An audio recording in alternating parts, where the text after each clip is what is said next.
Chapter 61. Destroying the Devourer Orb. Celine's voice was steady, but her eyes carried the weight of years. "That's the truth about your parents," she said, watching Adam carefully. "They're not dead like you were told. They're trapped in that dimension, the same place where I lost my brother." Adam didn't react. He just stared at her, listening. Celine clenched her fists. "I would have never gone there if it weren't for them. Your parents meant everything to me, and despite having kids of their own, they still sacrificed their lives to make sure that Monster stayed locked away." Silence.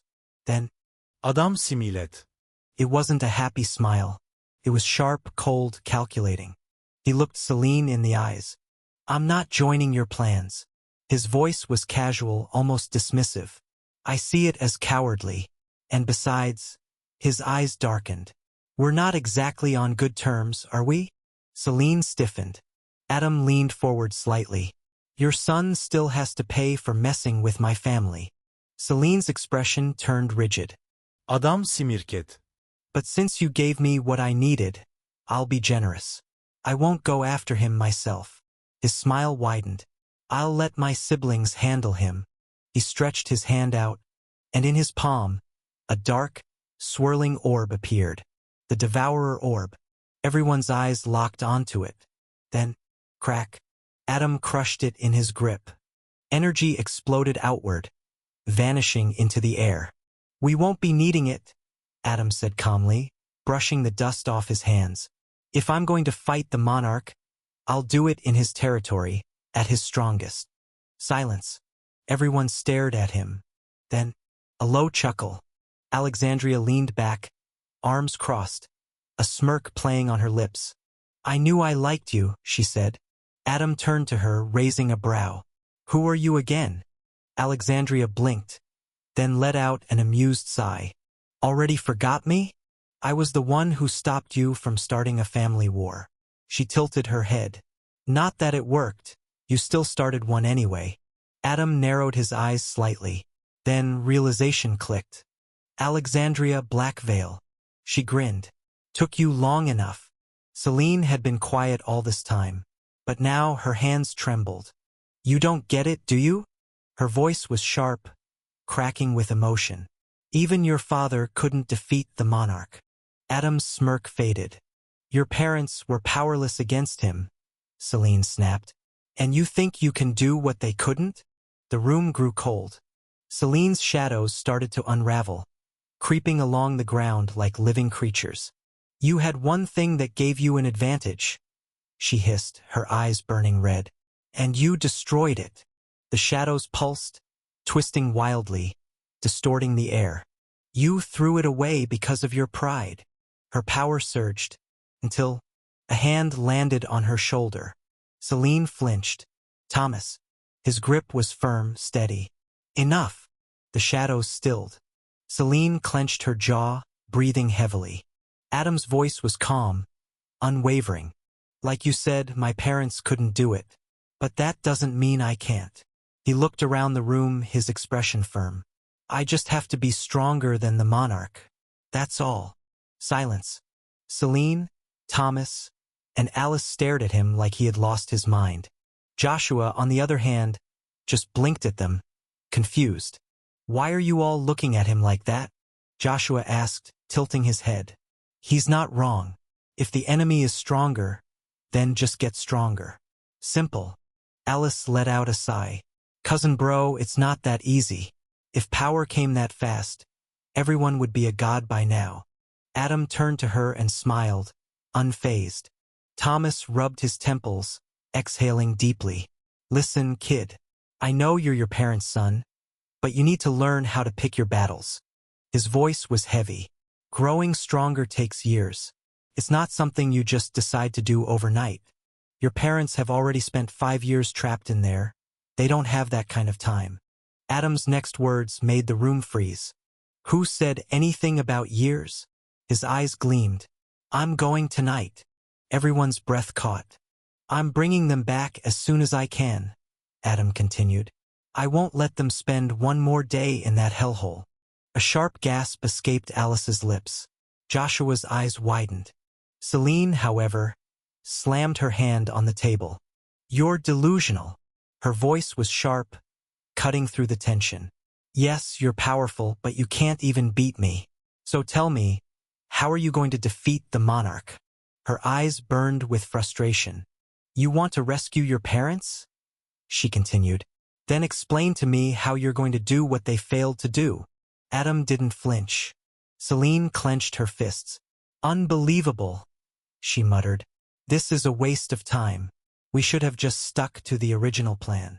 She shot a glare at Thomas before turning on her heel and storming out. The door slammed behind her. A heavy silence filled the room. Thomas sighed, rubbing the back of his head. What's your endgame? His voice was low, almost tired. How do you plan on getting stronger before tonight? His eyes locked onto Adam. You're not just making an empty boast, Thomas admitted. I can see that. But if I'm wrong, his gaze darkened. Then know this. His voice dropped into something colder, something dangerous. If your recklessness costs me the chance to see Freya again. He stepped closer, towering over Adam. I will put you down myself. His eyes glowed with quiet fury. Freya is the only family I have left. And if I lose her because of you. Thomas turned to leave. But a hand grabbed his shoulder. He stopped. Adam's grip was firm. His next words were quiet, controlled. This is my parents we're talking about, he said. Thomas felt the weight behind those words. Adam's voice remained steady. I was 14. My siblings were 3 when we were robbed of them. His fingers tightened. You think I'd throw around some stupid boast just because of pride? Adam stepped forward, his eyes burning with something raw, something real. I believe in myself. His voice was unwavering. And I want to see the look on their faces when they realize what kind of man their son has become. A tense silence hung between them. Thomas exhaled through his nose, staring at Adam for a long moment. Then, without another word, he pulled away and walked out of the room. Chapter 62. The Prison Dimension. He can do it! Alexandria's voice cut through the air as she stepped out of the house. Thomas glanced at her while still trying to calm Celine down. Celine turned sharply to her daughter, eyes narrowed. And how exactly do you think he's going to pull that off? Alexandria didn't hesitate. I don't think I know. Her words made everyone pause. That night, when I stopped him from tearing Mark apart, I told him to get stronger if he wanted his revenge. She continued. The next day he was stronger, miles stronger. So much so that his past self wouldn't have lasted a second against him. She turned to her mother, her gaze steady. And trust me, the Adam I saw that night? He was already a monster. Celine's eyes widened, the shock creeping into her face. I don't know how he does it, Alexandria admitted. But he has his ways, and that's all that matters. She crossed her arms, her confidence unwavering. I believe he can pull it off. Back in the house. What the hell do you think you're doing? Celine's voice was sharp, cutting through the tension like a blade. The only way to save your parents. You destroyed it. Your only advantage against an enemy even they couldn't defeat. And now you're standing here, acting like you're just going to handle it by yourself? What were you thinking? Adam let out a slow sigh, then glanced at Joshua. Joshua immediately got the message. Without a word, he grabbed Alice by the wrist. Come on, let's get some fresh air. What? Wait! Alice barely had time to protest before Joshua dragged her outside, shutting the door behind them. Now alone, Adam exhaled in relief. Hey, system, can I create my father's ability? One with the universe. A moment of silence. Then the response came. Negative. Your current strength level is insufficient. Your father's ability was not something he was born with, it was granted to him by the universe itself. Some would say he was the universe's favored son. To recreate such an ability, even with your creation of all things, you would need to reach a much higher level.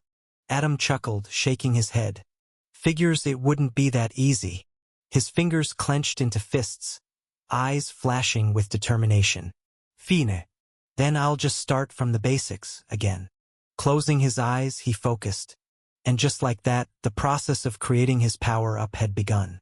A few minutes later, the door creaked open. Adam stepped out. For a moment, there was silence. Everyone froze. Something was different. His posture, the way he moved, the way the air itself seemed to shift around him, it was like he was a completely different person. His aura had changed. Not just in intensity, but in nature. It no longer felt wild or uncontrolled. It was sharp, refined, like a blade that had been tempered in fire. His eyes locked onto Celine. "I'm ready," he said, voice calm, steady. "Let's go get my parents out of that hellhole." No hesitaste. No doubt. Just a statement of fact. Celine's eyes widened. Thomas narrowed his gaze. Alice took a step back. Alexandria just smirked. "Told you, didn't I?" she said, glancing at Celine. Celine didn't respond right away. She just stared at Adam, analyzing him. This wasn't the same reckless boy from before. Something had changed. And then, without another word, she turned around. "Fine," she said, her shadows curling around her like a storm. "We move now." The air grew tense as the group prepared themselves. Adam rolled his shoulders, feeling the power surging within him. He had no idea what he would face on the other side. But it didn't matter, because he was going into the storm. The night air was thick with tension. The moon hung high, casting a silver glow over the group as they gathered outside the house. Celine stood at the front, her cloak billowing as her shadows coiled like living serpents. Thomas cracked his knuckles, his body crackling with restrained energy. Alice tightened the straps on her gloves, eyes darting between Adam and the path ahead. Joshua stood quietly, his gaze unreadable. And then there was Adam. He rolled his shoulders, feeling the raw energy coursing through him. This wasn't just strength, it was control. For the first time, he felt like he wasn't just chasing power. He owned it. Celine shot him a sideways glance. "You sure you're ready?" Adam Simirket. "You're the one taking so long." Celine scoffed but didn't argue. Instead, she raised her hand. The shadows beneath her feet twisted, stretching outward, forming a swirling vortex. A gateway. The air around it trembled, pulsing with dark energy. "This will take us directly to the doorway," she said. "Once we're in, there's no turning back." Adam stepped forward without hesitation. "Good." Without another word, he walked into the portal. The others exchanged glances before following. A few moments later, they stood at the edge of the abyss. The doorway to the prison dimension loomed before them, its swirling darkness pulsing like a living thing. The air around it was heavy, charged with an ominous energy that made the hairs on the back of their necks stand on end. Thomas stepped forward, stretching out his hand.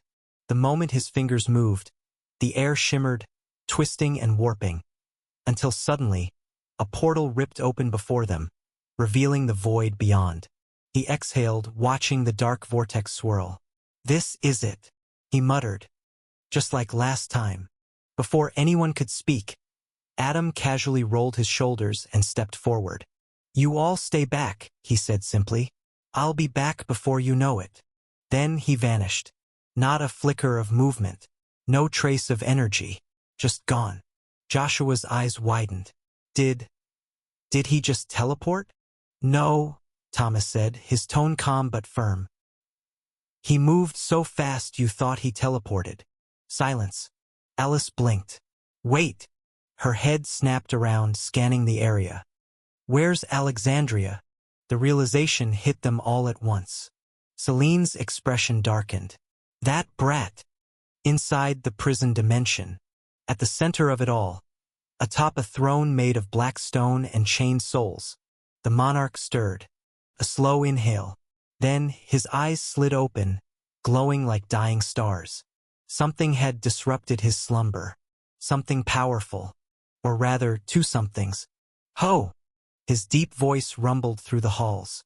His fingers tapped against the armrest of his throne, slow and deliberate. I sensed two powerful auras. A twisted grin spread across his lips. Interesting. Chapter 63. Adam vs.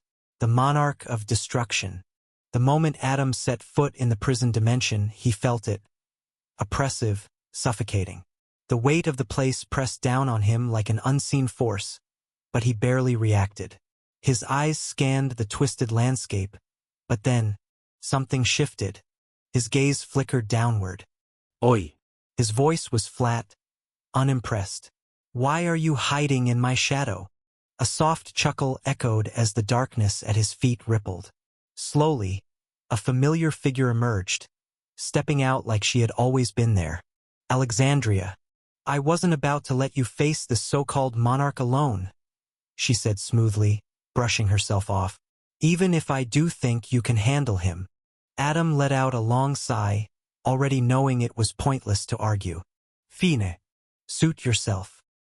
He stretched his arms lazily, his body already rising off the ground. "But don't expect me to watch your back." Without another word, he took off, cutting through the air like a blade, heading straight for the strongest presence in the realm. Alexandria smirked. Her body melted into shadows once again, shifting into an inky mass that slithered after him. "You won't have to." Her voice was barely above a whisper, carried by the wind. And with that, they disappeared into the darkness, heading straight for the heart of the storm. In the heart of the prison dimension, the monarch of destruction lounged on his throne, a smirk tugging at his lips as he stared at the two battered figures before him. Raphael and Freya, chained to a massive stone pillar, their bodies covered in bruises and cuts. The once mighty warriors were barely conscious, their breathing shallow. The monarch exhaled, stretching lazily. "Looks like your rescue is here," he mused, feeling the powerful aura racing toward him. His grin widened. "And that means my ticket out of this wretched place has finally arrived." He stood up, his excitement barely contained. The oppressive energy was closing in fast. Then, boom! A shockwave tore through the prison dimension as Adam arrived. Hovering above, his eyes locked onto his parents. The sight made his blood boil. Chained, wounded, defiled. His aura flared violently, warping the very air around him as he descended like a meteor. "Mom, Dad." His voice was steady, but laced with an unspoken promise. "I'm here." Without hesitation, Adam ripped the chains apart with a flick of his wrist. As soon as they shattered, a thick cloud of smoke erupted beside him. From the haze, another Adam stepped forward, a perfect clone. Without missing a beat, the clone grabbed Raphael and Freya, lifting them effortlessly before disappearing in a streak of light, heading for safety. Then 2 more clones materialized. Silent, deadly. Without waiting for orders, they blurred out of sight, vanishing into the battlefield to clean up the monarch's minions. Now there were only 2 left. Adam. And the monarch of destruction. Adam rose slowly, his golden eyes burning as he locked onto the being responsible for his parents' suffering. "You'll pay for this." His voice was low, filled with something dangerous. But the monarch, he just smiled. "Finally," he said, stretching his arms. "You acknowledge me." The monarch rolled his shoulders, his smirk never fading as he observed Adam. "I have to admit that ability of yours is something else," he mused. "Perfect copies, fully functional, completely autonomous. And sustaining them for so long? Now that is a feat I've never seen before." Adam bareli rated. His eyes burned with cold intensity. "Stop talking, you idiot," he said, a smirk creeping onto his face. "Let's fight." Boom! Adam vanished, a blur of motion too fast for the eye to follow. In the next instant, he was behind the monarch, his leg rocketing forward for a devastating kick to the face. But, clang! The monarch's arm shot up, blocking it effortlessly. The force of the impact sent out a shockwave, cracking the ground beneath them. The monarch's smirk widened. "Neat trick," he said, gripping Adam's ankle like a vice. "But that's all it is, just tricks." Wham! With a sudden twist, the monarch swung Adam like a ragdoll and slammed him into the ground. The entire prison dimension trembled as a crater formed beneath him. But before the dust even settled, Adam was gone. The monarch's eyes narrowed. Thwack! A knee slammed into his gut. The monarch barely had time to register the attack before Adam spun midair, bringing his elbow down like a hammer. Crack! The monarch skidded backward, his feet carving trenches into the stone.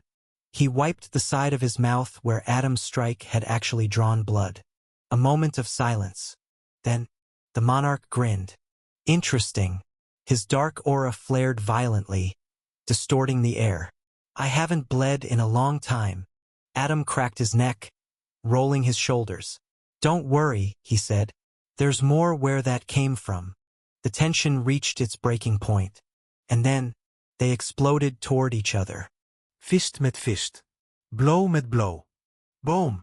The entire prison dimension trembled as Adam and the monarch collided midair, their fists smashing against each other like two planets on a collision course.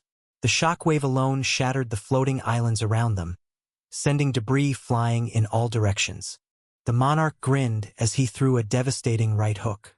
Adam tilted his head just enough to dodge, feeling the raw force graze past his cheek like a bullet. In response, Adam twisted his body midair. Crack! His knee slammed into the monarch's ribs, sending the towering figure crashing into the ground like a meteor. Boom! The impact carved out a massive crater, but the monarch barely had time to hit the ground before. Tum! Adam was already there, his fist coated in golden energy as he aimed straight for the monarch's skull. The monarch's smirk didn't fade. Bzzzt. A pulse of darkness erupted from his body, twisting the air around him like a vortex. His hand shot up, catching Adam's fist mid-strike. Not bad, the monarch mused. But you're still just. Crack. Adam didn't hesitate. His free hand buried itself into the monarch's gut. The monarch's grin finally faltered as he felt his insides churn from the sheer force of the punch. Adam didn't let up. He grabbed the monarch's collar and launched them both into the air, spinning like a whirlwind before. Boom! He sent the monarch flying with a monstrous kick to the chest. The monarch soared backward, smashing through multiple floating rock formations before finally regaining control. He stopped mid-air, his cloak tattered, dust swirling around him. Slowly, he wiped his mouth and stared at the blood on his fingers. And then he started laughing. Yes, his dark aura surged like an erupting volcano. This is what I wanted. A real fight. Adam cracked his knuckles, completely unfazed. Then I hope you're ready, he said. The monarch's eyes gleamed. I was born ready. And then, they charged at each other again. Their fists clashed, each impact sending ripples through space itself. Every punch was like a bomb detonating, every dodge so precise it looked like they were predicting each other's moves. The monarch ducked under a kick, spun, and drove his palm forward. Boom! A blast of pure destruction energy erupted, swallowing Adam whole. The entire sky turned black from the sheer force of the attack. For a moment, the monarch stood there, breathing heavily. Then, a voice. You call that an attack? The monarch's eyes widened. The darkness dissipated, and there Adam stood, completely unscathed. His aura flared even brighter, his smirk returning. Let me show you how it's done. In a blink, Adam appeared right in front of him. The monarch barely had time to react before. Boom! Adam's fist slammed into his chest, bending space itself with the sheer impact. The monarch's body disappeared into the distance, breaking the sound barrier as he crashed through the very fabric of the dimension. Adam exhaled, watching the destruction unfold. Then, without hesitation, he followed. Chapter 64. Adam vs. The Monarch of Destruction 2. Crack! The Monarch of Destruction tore through mountains of black stone, his body bouncing off the terrain like a broken doll before he finally dug his feet into the ground, skidding to a stop. The dust clouds settled, revealing his twisted grin, blood smeared across his lips. Adam shot down like a missile, golden energy crackling around his body. The instant his feet touched the ground. Boom! The entire prison dimension quaked. The shockwave ripped through the earth, sending jagged spikes of stone flying.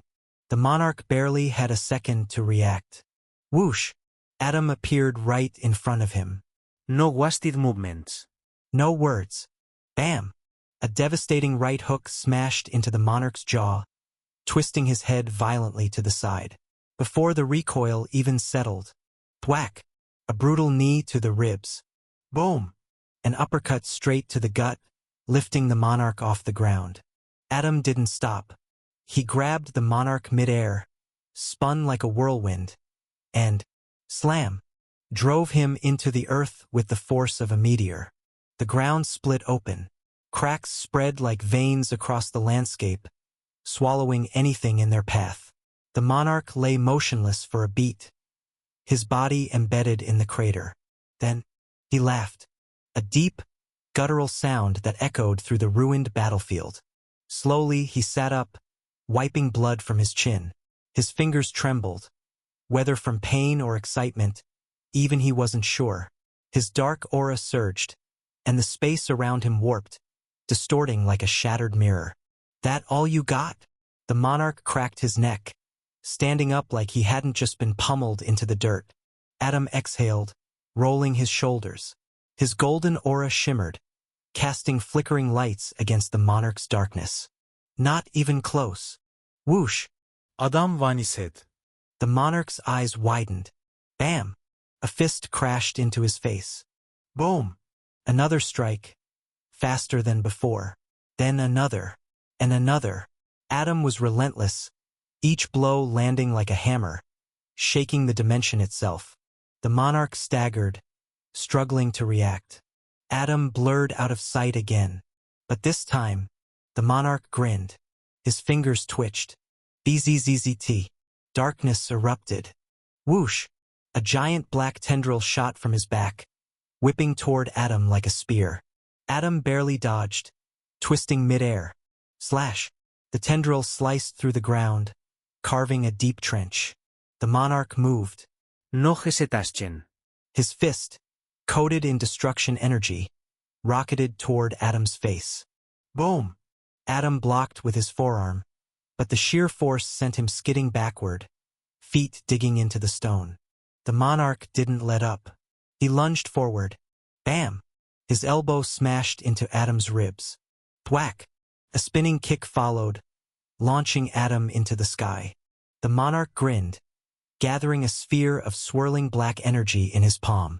The very air crackled, space twisting around it like a black hole. Let's see you survive this. He hurled the sphere. Whoosh! It expanded instantly, swallowing everything in its path. Adam, midair, stared at the incoming mass of destruction. His expression, unbothered. His hands came together, and then, the air ignited. Whoom! Golden flames erupted around him, spiraling like a storm. His aura pulsed, brighter than ever, as his fingers moved effortlessly through the air, drawing an unseen symbol. Then, he thrust his palm forward. Boom! A golden shockwave exploded outward, colliding with the monarch's attack head-on. For a second, everything was silent. Then, Kaboth, Om. the impact shattered the sky itself. Space cracked like glass, massive rifts forming as pure energy surged outward. The prison dimension trembled under the force, entire floating islands breaking apart. When the smoke cleared, Adam stood tall, his golden aura still blazing. The monarch panted, his cloak tattered, his smirk slightly strained. But he laughed. Now this... He wiped more blood from his mouth, eyes glowing with wild excitement. Is what I call a fight. Adam cracked his knuckles, stepping forward. Then let's finish it. The air vibrated. Space twisted. The battlefield was barely holding together, the prison dimension on the verge of collapse. Adam eyhalet. His golden aura flared, wilder than ever, burning like a sun ready to explode. The monarch grinned, blood dripping from his chin. Come on then. His black aura surged, tendrils of destruction writhing around him like hungry beasts. Whoosh! They vanished at the same time. Boom! Their fists met in midair, the impact sending shockwaves in all directions. Jagged cracks ripped through the sky itself. The ground beneath them shattered like glass. The monarch twisted, his elbow flashing forward. Bam! Adam's palm caught it. The monarch's eyes widened. Thwack! A brutal kick to the ribs. His body bent inward from the force. Adam wasn't done. Boom!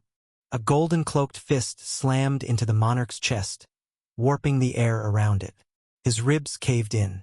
The monarch coughed blood, but he forced a grin, forcing his aura to surge again.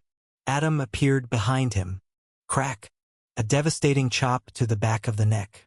The monarch's body jerked, his vision spinning. Adam grabbed his skull, and slam! Drove him into the ground with earth-shattering force.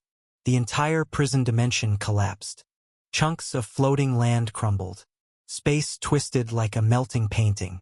The sky turned black, red cracks spreading across it like veins. The monarch groaned, trying to push himself up. Whoosh! Adam stomped on his back, forcing him down. A golden flame ignited in his palm, blazing, roaring, a power too overwhelming to exist in this world. The monarch coughed, laughter bubbling from his throat even as his body burned. Heh! You really are something else, aren't you? Adam's golden eyes flickered. No words. No hesitaste. He brought his flaming palm down. Fwum! A golden explosion consumed everything. The monarch didn't even get to scream.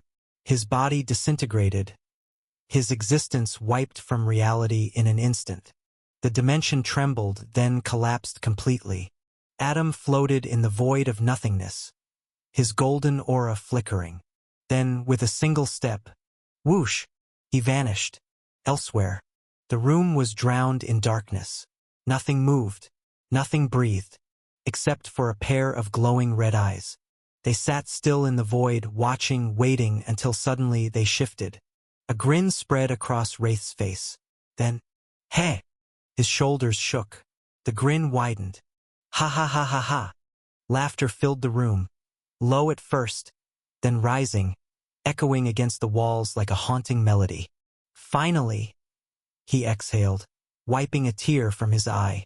The bastard is dead, and the pact is broken. He stood up, stretching like a man who had just shaken off heavy chains. I'm free.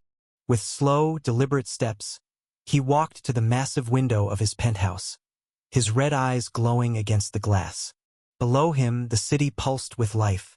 Streets bathed in neon, skyscrapers stretching into the night sky, people moving like tiny ants unaware of the storm that had just passed. Wraith smirked, pressing a hand against the cold glass. I'll miss this little world. Chapter 65.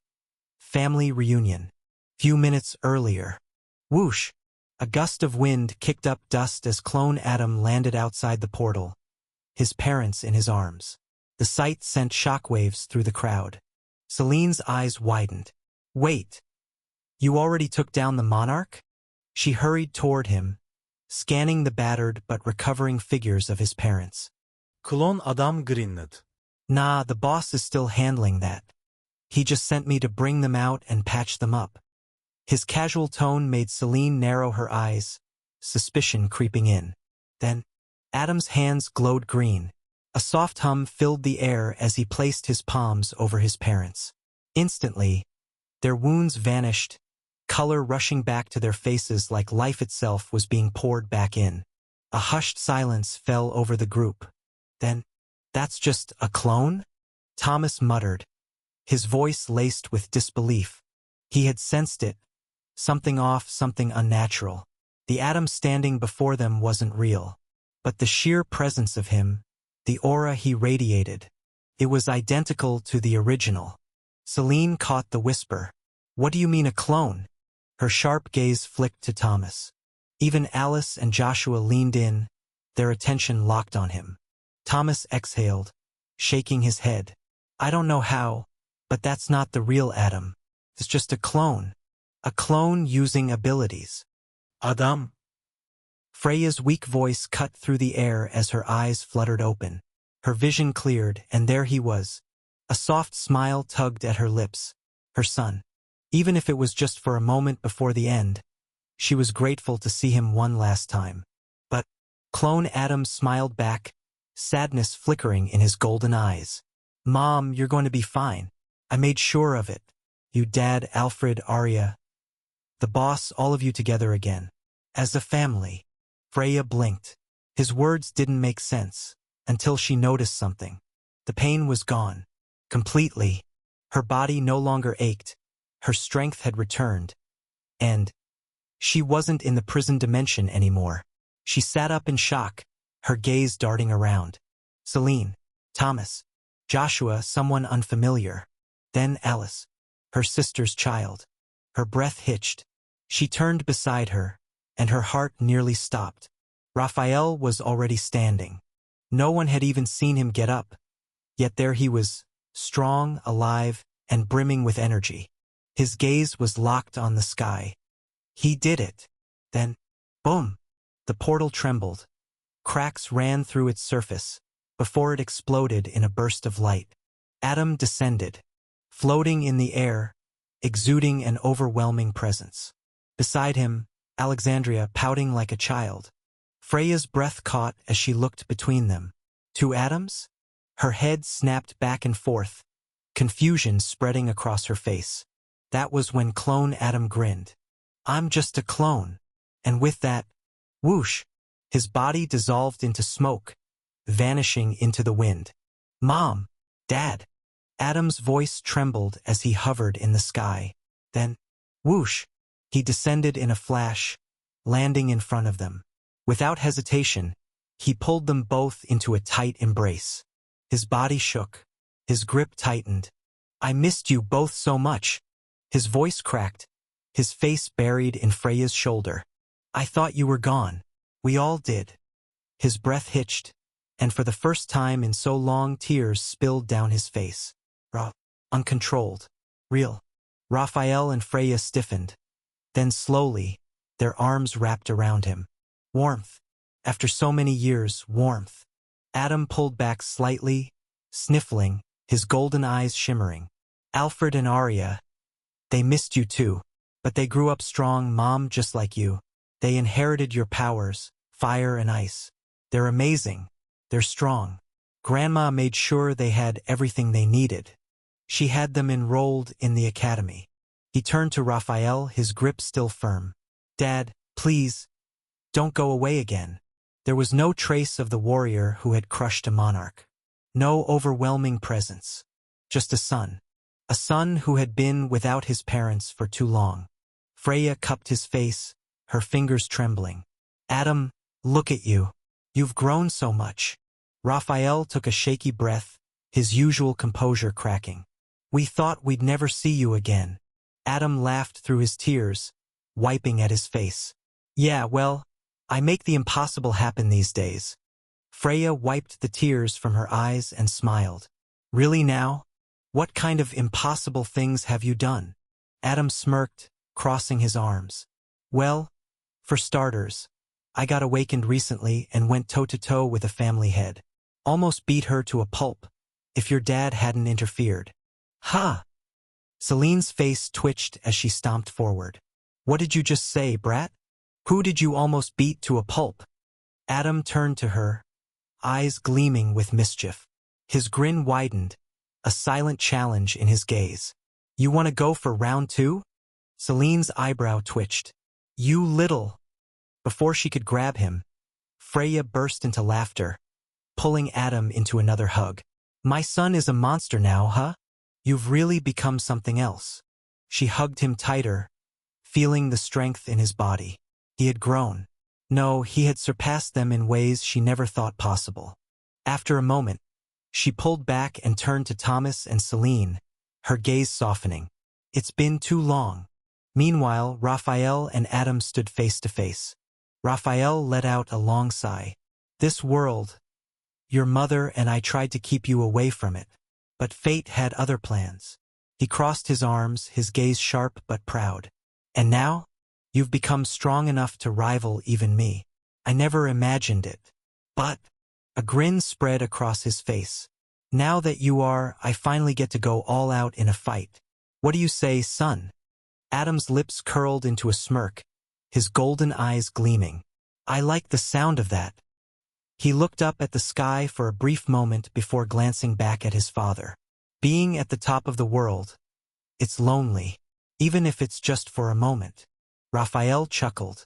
Then let's change that. The air around them crackled. Father and son, standing as equals for the first time. Chapter 66.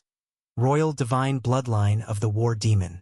After everyone had their emotional reunions, they eventually went their separate ways. Adam, his parents, and Joshua headed back home together. Along the way, Adam introduced Joshua to his parents in his usual blunt way. This guy? He's something like what people call a friend. Raphael and Freya exchanged looks before bursting into laughter. Joshua chuckled too, shaking his head. Even I don't know what to call you. But if I'm your only friend, I guess that makes you mine too. Adam smirked but said nothing. When they stepped into the house, they were met with an unexpected sight. Tadia and Gloria were sitting in the living room, waiting for them. The moment Raphael saw her, he froze for a split second before speaking. Mom! Tadia looked up, her face as unreadable as ever. You're alive. That's nice. Her tone was flat, but anyone who truly knew her could see it, the quiet relief in her eyes. Before Raphael could respond, Gloria shot up from the couch and ran straight into his arms. Brother! I missed you, she said, hugging him tightly. Raphael returned the hug, a rare softness in his eyes. Mother almost killed me for keeping your whereabouts a secret, she added, pouting. He chuckled, ruffling her hair. Don't worry, I'm here now. No one's hurting you. Gloria giggled, clinging to him a little longer. Adam, watching the scene unfold, raised an eyebrow. Where was the usual Ice Queen Gloria? Was this really the same person? Meanwhile, Freya stepped forward. Mother! Tadia shifted her gaze to her, and for a brief moment, Freya braced herself for that usual cold stare. But instead, she saw something else. Recognition, warmth, even love. Tadia nodded slightly. Thank you for not dying in there. Freya blinked in surprise. Tadia glanced at Adam before continuing. I already got the full story from him. You suffered more than enough for the sake of this world. That's something even I wouldn't do. Then, for the first time in a long while, she smiled. You have my respect. Freya stood there, speechless for a moment. Respect? From Tadia? That was something she never thought she'd hear in her lifetime. Adam, standing beside her, grinned. Whoa! Did I just witness Grandma giving a genuine compliment? Somebody mark the date. Tadia shot him a sharp look, but there was no real malice behind it. Raphael chuckled and shook his head. Some things never change. All right, I'm done here. I need sleep. Good night, everyone. Adam stretched lazily as he turned and headed for his room. No one stopped him. They knew he had been through a lot. Even Tadia, despite wanting to test his strength, let him go without a word. The moment Adam stepped into his room, he shut the door behind him and activated his concealment device. A faint hum filled the air before a thin veil of energy spread across the room, blocking any form of detection. His expression shifted. Gone was the carefree smirk. His eyes sharpened, focused. He reached into his storage space and pulled out a glowing red core. Pulsed violently, radiating pure destruction. Flames licked at its surface, twisting unnaturally, almost as if they were alive. The very air around it distorted, warping under its raw power. Essence of destruction. Adam stared at the essence of destruction in his hand, a smirk playing on his lips. This thing was no joke. It was the core of the monarch of destruction, the very source of his power. Absorbing it wouldn't just give Adam more strength, it would give him control over destruction itself. Well, a little control, at least. The fundamental law of destruction wasn't something easily tamed. But that could wait. For now, he had something more interesting to check. He opened his inventory, and immediately, his eyes landed on something that made him pause. Sword of Destruction. A blade forged purely from the essence of destruction. Its purpose? Destruction, nothing more. Once fully unleashed, It has the power to erase even the very concepts of fate, time, space, destiny, the universe, reality, and beyond. Adam blinked. Then blinked again. What the hell? He wasn't expecting something this ridiculous. He knew he got some good drops from the Monarch of Destruction, but this was on a whole other level. A slow grin spread across his face. Damn, I really hit the jackpot this time. This was all thanks to one of his new most broken abilities, Absolute Loot. Absolute Loot, a skill that defies all logic. Whenever Adam defeats an enemy, instead of just taking their wealth or weapons, he can loot their very essence, their power, their existence. The stronger the opponent, the better the rewards. Originally, it was just loot, a standard ability that let him steal skills, artifacts, and bloodlines. But then, Adam upgraded it into Absolute Loot, and that changed everything. Now, there were no limits. No restrictions. If he killed a god, he could take divinity. If he defeated a being beyond time, he could take eternity itself. And the best part? It always gives him the best possible drop. There was no randomness, no gambling, only absolute certainty that he would get something beyond broken. That's how he got the essence of destruction. That's how he got the sword of destruction. And that's why he was only going to keep getting stronger. Adam chuckled, running a hand through his hair as he stared at his loot. Guess it's time to see just how far I can push this. With a flick of his wrist, he summoned the sword of destruction into his grasp. The moment his fingers wrapped around the hilt, the air around him shattered, cracks spreading through space like broken glass. His smirk widened. I don't know how to use a sword, but... Adam said as he observed the sword one last time. Yeah, this is gonna be fun. Adam said as he looked at the next loot, which made him realize something strange. Royal Divine Bloodline of the War Demon. Chapter 67. Getting Stronger. Royal Divine Bloodline of the War Demon. A bloodline born from the supreme war gods and demon lords, carrying the essence of both divine battle mastery and demonic destruction. It is said that those who inherit this bloodline are destined to reign over the battlefield, turning wars into mere games and enemies into dust.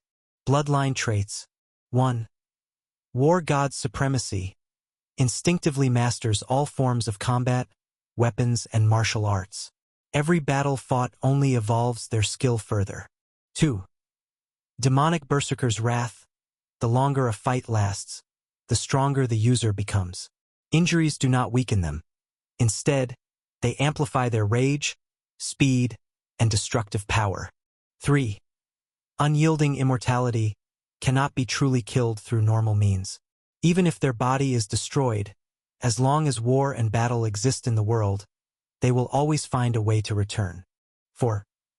Battlefield Dominance can invoke the domain of war, a space where all combat abilities are enhanced, and enemies are forced into a fight whether they want to or not. 5. Demon God's Blood grants unlimited stamina, monstrous regeneration, and a fear-inducing aura that can weaken weaker beings or make armies submit before battle even begins. 6. War Titan's Form. At peak power, the user can ascend into their true form, a being of war and destruction that stands above mortals, gods, and demons alike. With this bloodline, war is no longer fought. It is decided. Wow, nice bloodline. And with so many traits, Adam muttered, flipping the information around in his head. So that means the monarch was a demon. But why was he so weak with all these abilities? He wasn't expecting an answer, but the system chimed in anyway. That's because he had a low-tier version of the bloodline. Thanks to your absolute loot, you extracted the strongest possible version from him.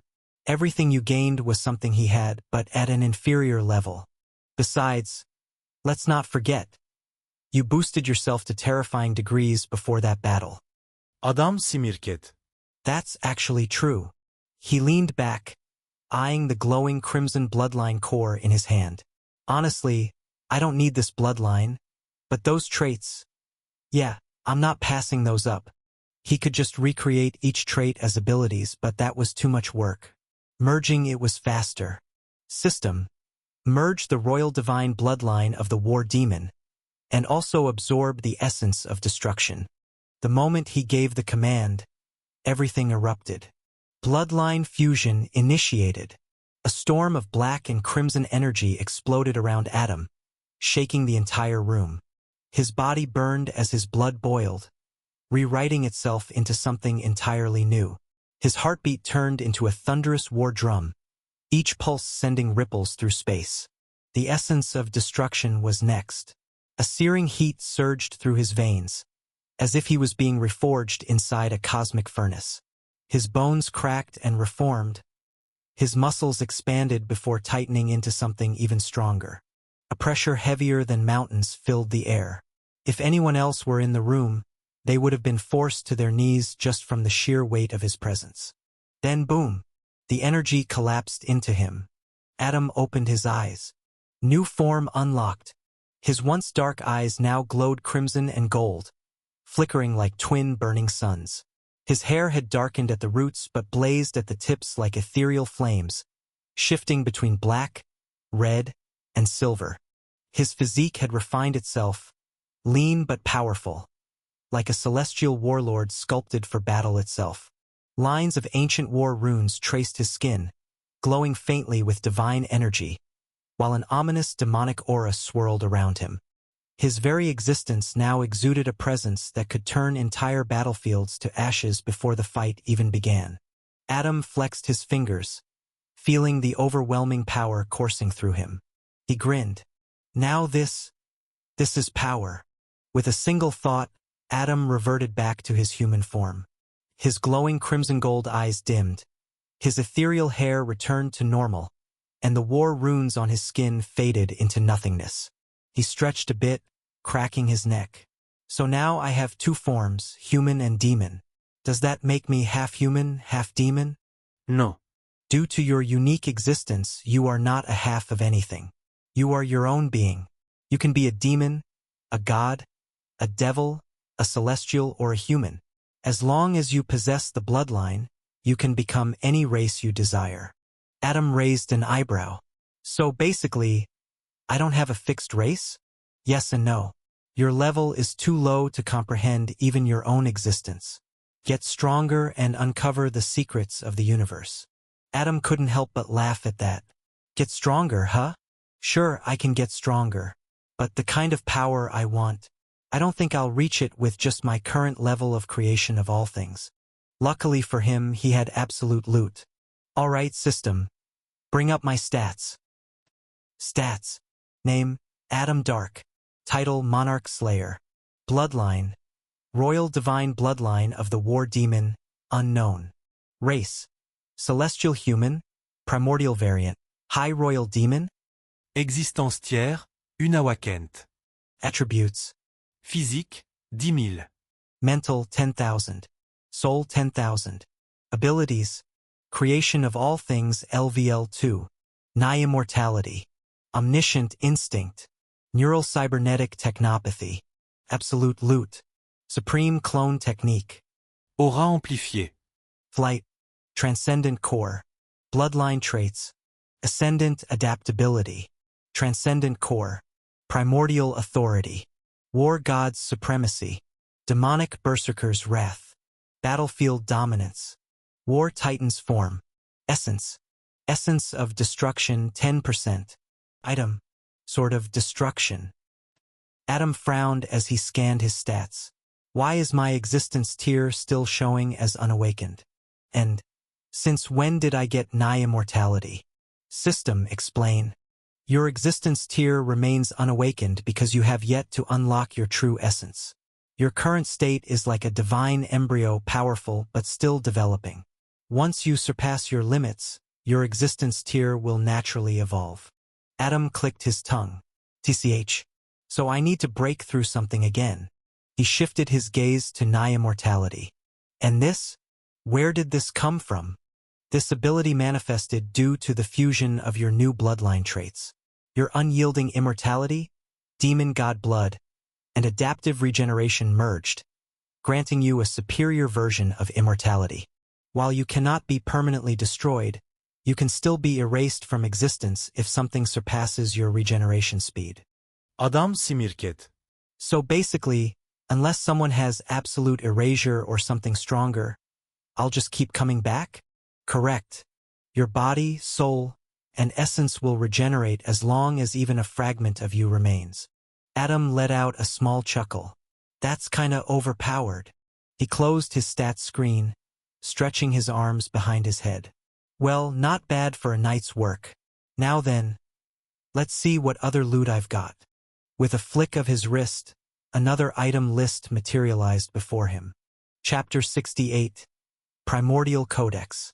Adam swiped through the list, his eyes stopping at a single glowing entry. Primordial Codex. The name alone sent a shiver down his spine. He tapped it. Instantly, the world around him warped. A vast, endless void stretched in all directions, swirling with galaxies, collapsing stars, and fragments of forgotten civilizations. It wasn't just space, it was everything. Time, reality, existence itself.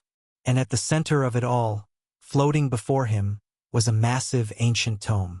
The Primordial Codex, bound in an unknown black material that shifted between liquid and solid. It pulsed with an energy so ancient it made his very soul tremble. Golden runes flickered across its surface, shifting and rewriting themselves as if the book was alive. Adam reached out. The moment his fingers touched the cover, boom! A surge of pure primordial energy blasted through his entire being. Visions slammed into his mind. A universe being born in the palm of a hand. A single word rewriting the laws of physics. A throne beyond existence, where a figure sat, watching over everything. Adam's breathing turned heavy. His body felt like it was being rewritten at a fundamental level. Then, a voice, no, a presence, spoke directly into his soul. Unworthy. Crack. Adam felt something inside him break. His mind, his existence, his entire being was shattering under the weight of the Primordial Codex's judgment. He gritted his teeth. Like hell I am. Summoning every ounce of his will, he pushed back against the overwhelming force. Boom! A shockwave erupted around him. The void trembled. Space itself cracked. The codex stilled. Then, for the first time, it reacted. The golden runes on its surface shifted, rearranging, forming something new. A single page flipped open. Adam's vision blurred as knowledge poured into his mind. Primordial Codex, first revelation unlocked. Conceptual sovereignty, the ability to manipulate the fundamental concepts of reality at will. His heart pounded. What? The system's voice echoed. The Primordial Codex has recognized you.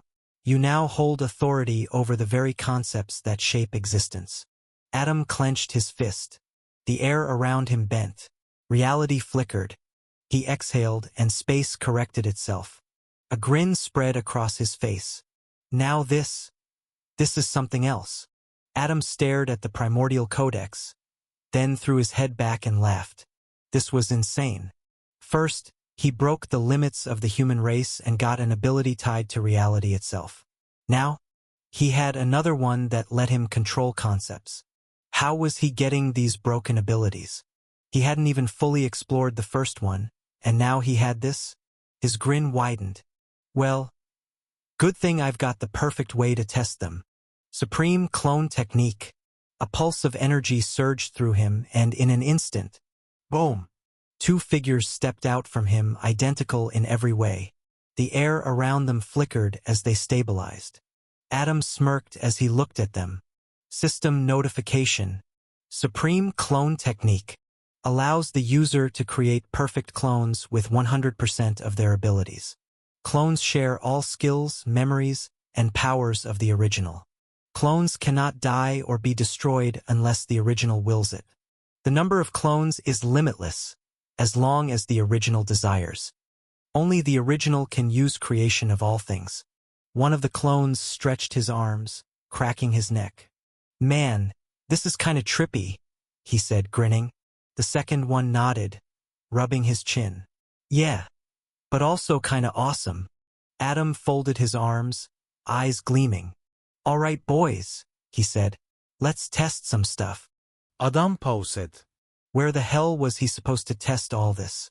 He had these broken abilities, but no idea how to actually use them properly. Then it hit him. What if he created a separate space? Like a prison dimension, but just for him and his clones to train?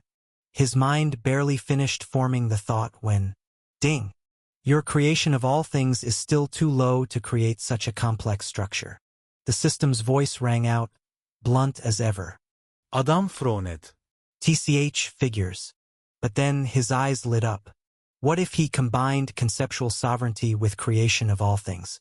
One let him manipulate concepts, the other let him create stuff. Put them together. He grinned. Oh yeah, this is gonna be good. He raised his hand. The void around him shuddered. Concepts twisted. Creation. Space, time, reality. He grabbed them all, bending them to his will. Boom. A massive rift tore open in front of him, swirling with golden and black energy. The clones stepped back, eyes wide. The hell is that? One of them muttered. Adam simirket. My own personal dimension. The swirling energy stabilized, forming into a vast, endless space. A world completely under his control.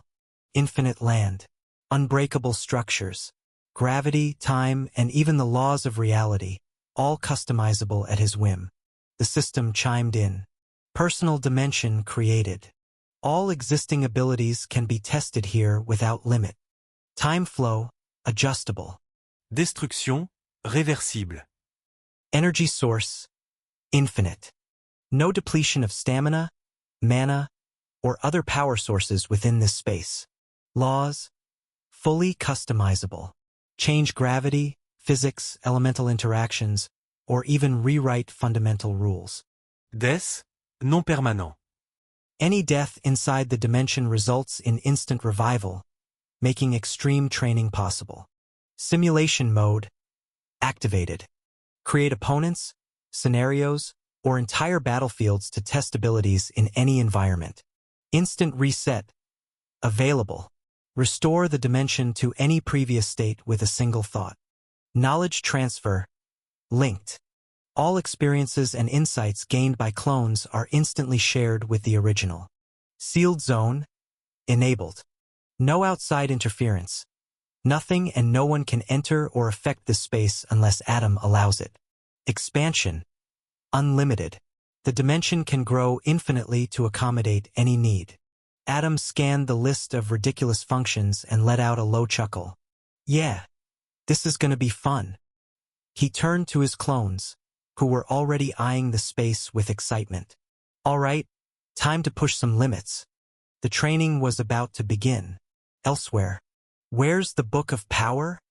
Wraith's voice echoed through the empty space as his eyes darted around, his heart pounding. Where the hell is the doorway? He stood frozen, staring at the spot where it was supposed to be, where it used to be, but there was nothing, just an empty void. His fists clenched. Even if the prison dimension was destroyed, the Book of Power couldn't be. That was impossible. That book wasn't some ordinary artifact. It was forged from the universe itself. Couldn't be erased, couldn't be broken. And now it was gone. His breathing turned heavy. That book, a single page from it, that was his way back home, back to his kids, back to his family. And now it was nowhere to be found. Chapter 69, The Almighty. A knock echoed through the quiet library. Arya barely looked up from her book. The soft glow of enchanted lamps cast long shadows across the towering bookshelves, the scent of old paper lingering in the air. A young staff member of Westward Academy stepped forward hesitantly. Miss Arya, I have a message from the president, she said, her voice careful. She asked me to inform you that you and your brother are to return home first thing in the morning. I couldn't find Mr. Alfred, so please pass the message to him. Arya's eyes flickered with mild interest before she nodded. All right, you can leave. She waved her hand dismissively, already diving back into her studies.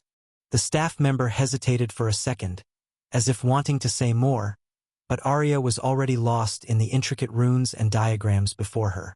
With a silent bow, the staffer turned and left. The door clicked shut. Arya sighed, rubbing her temples. Return home? It wasn't a request, it was an order. And if the president was personally sending word, then something big was happening. Her fingers traced the edge of the ancient tome she was reading. I guess it was about time anyway. She closed the book with a soft thud and stood up. Now she just had to find Alfred. The rhythmic clash of swords echoed across the Westward Academy training grounds. Under the glow of enchanted lanterns, a group of older students circled a single figure, Alfred. Barefoot on the stone floor, dressed in a simple training GI, the 8-year-old boy grinned as he wiped a streak of sweat from his cheek. His eyes gleamed with excitement. "You guys done already?" he teased, cracking his knuckles. The students around him, all at least 4 or 5 years older, exchanged uneasy glances. Their weapons trembled slightly in their hands. Alfred had already taken down 3 of them. The last 2 hesitated. "Don't hold back," Alfred said, rolling his shoulders. "Come on. I'm just getting warmed up." A tall boy, probably 13, clenched his jaw and lunged. His wooden sword cut through the air with precision, aimed straight for Alfred's ribs. Too slow. Alfred twisted at the last second, sidestepping effortlessly before grabbing the older boy's wrist. Thud. In one smooth motion, he flipped the boy over his shoulder, sending him crashing onto the stone floor. The last opponent took a shaky step back. Alfred smirked. But before he could make a move, Alfred. A calm, familiar voice cut through the air. The older students immediately bowed and stepped aside. Alfred turned. Arya.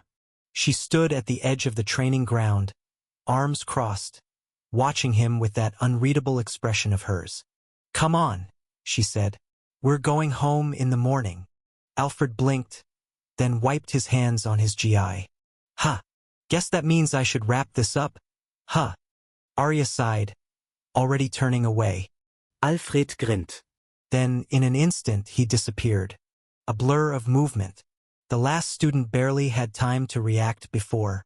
Bam! Alfred's fist stopped just inches from his face. The boy froze, beads of sweat rolling down his forehead. Alfred chuckled and lowered his hand. "Yeah, I'm done." He turned to leave, hands behind his head. "See you next time." And with that, he jogged after Arya, leaving the older students standing there, stunned.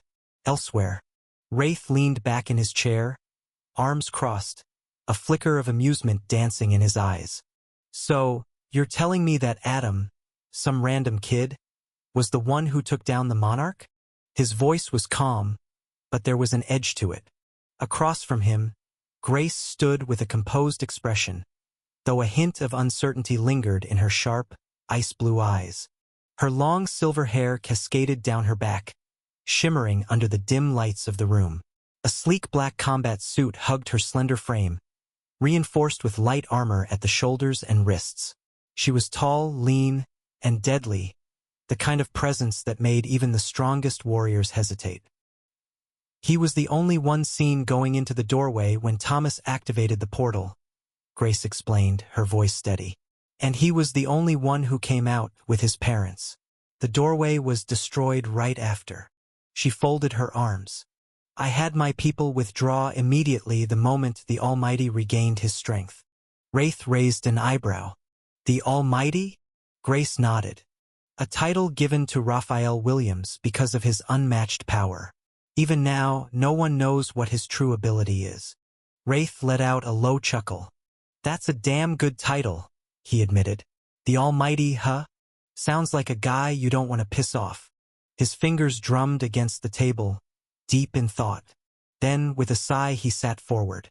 "Well, if his kid is walking around with my belongings, then I guess I'll have to pay him a visit."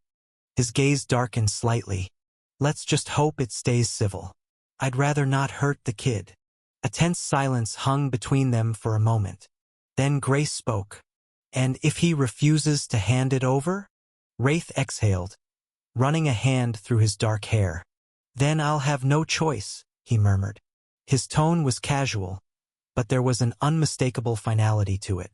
The next day, the grand estate loomed before them, bathed in golden light. Towering marble pillars framed the entrance, while an intricate garden stretched across the front, each flower and tree arranged with an almost unnatural precision. Alfred whistled, his eyes wide with wonder. "So this is where Grandma lives?" He turned to Arya. "It's massive." Arya nodded, equally impressed despite herself. "I know, right? Mom always had a habit of making things flashy." The twins froze. That voice. Their heads snapped toward the source, their eyes widening in shock. Standing just a few feet away, leaning casually against the entrance, were the two most important people in their lives aside from Adam. Their parents. For a moment, neither Alfred nor Arya moved. Then, tears welled in their eyes. In an instant, they bolted forward. "Mom! Dad!" Their voices cracked with emotion as they threw themselves into their parents' arms. Their father caught Alfred in one arm, lifting him effortlessly, while their mother embraced Arya tightly, stroking her hair. "You two have grown so much," their father murmured, voice thick with emotion. "Look at you both," their mother whispered.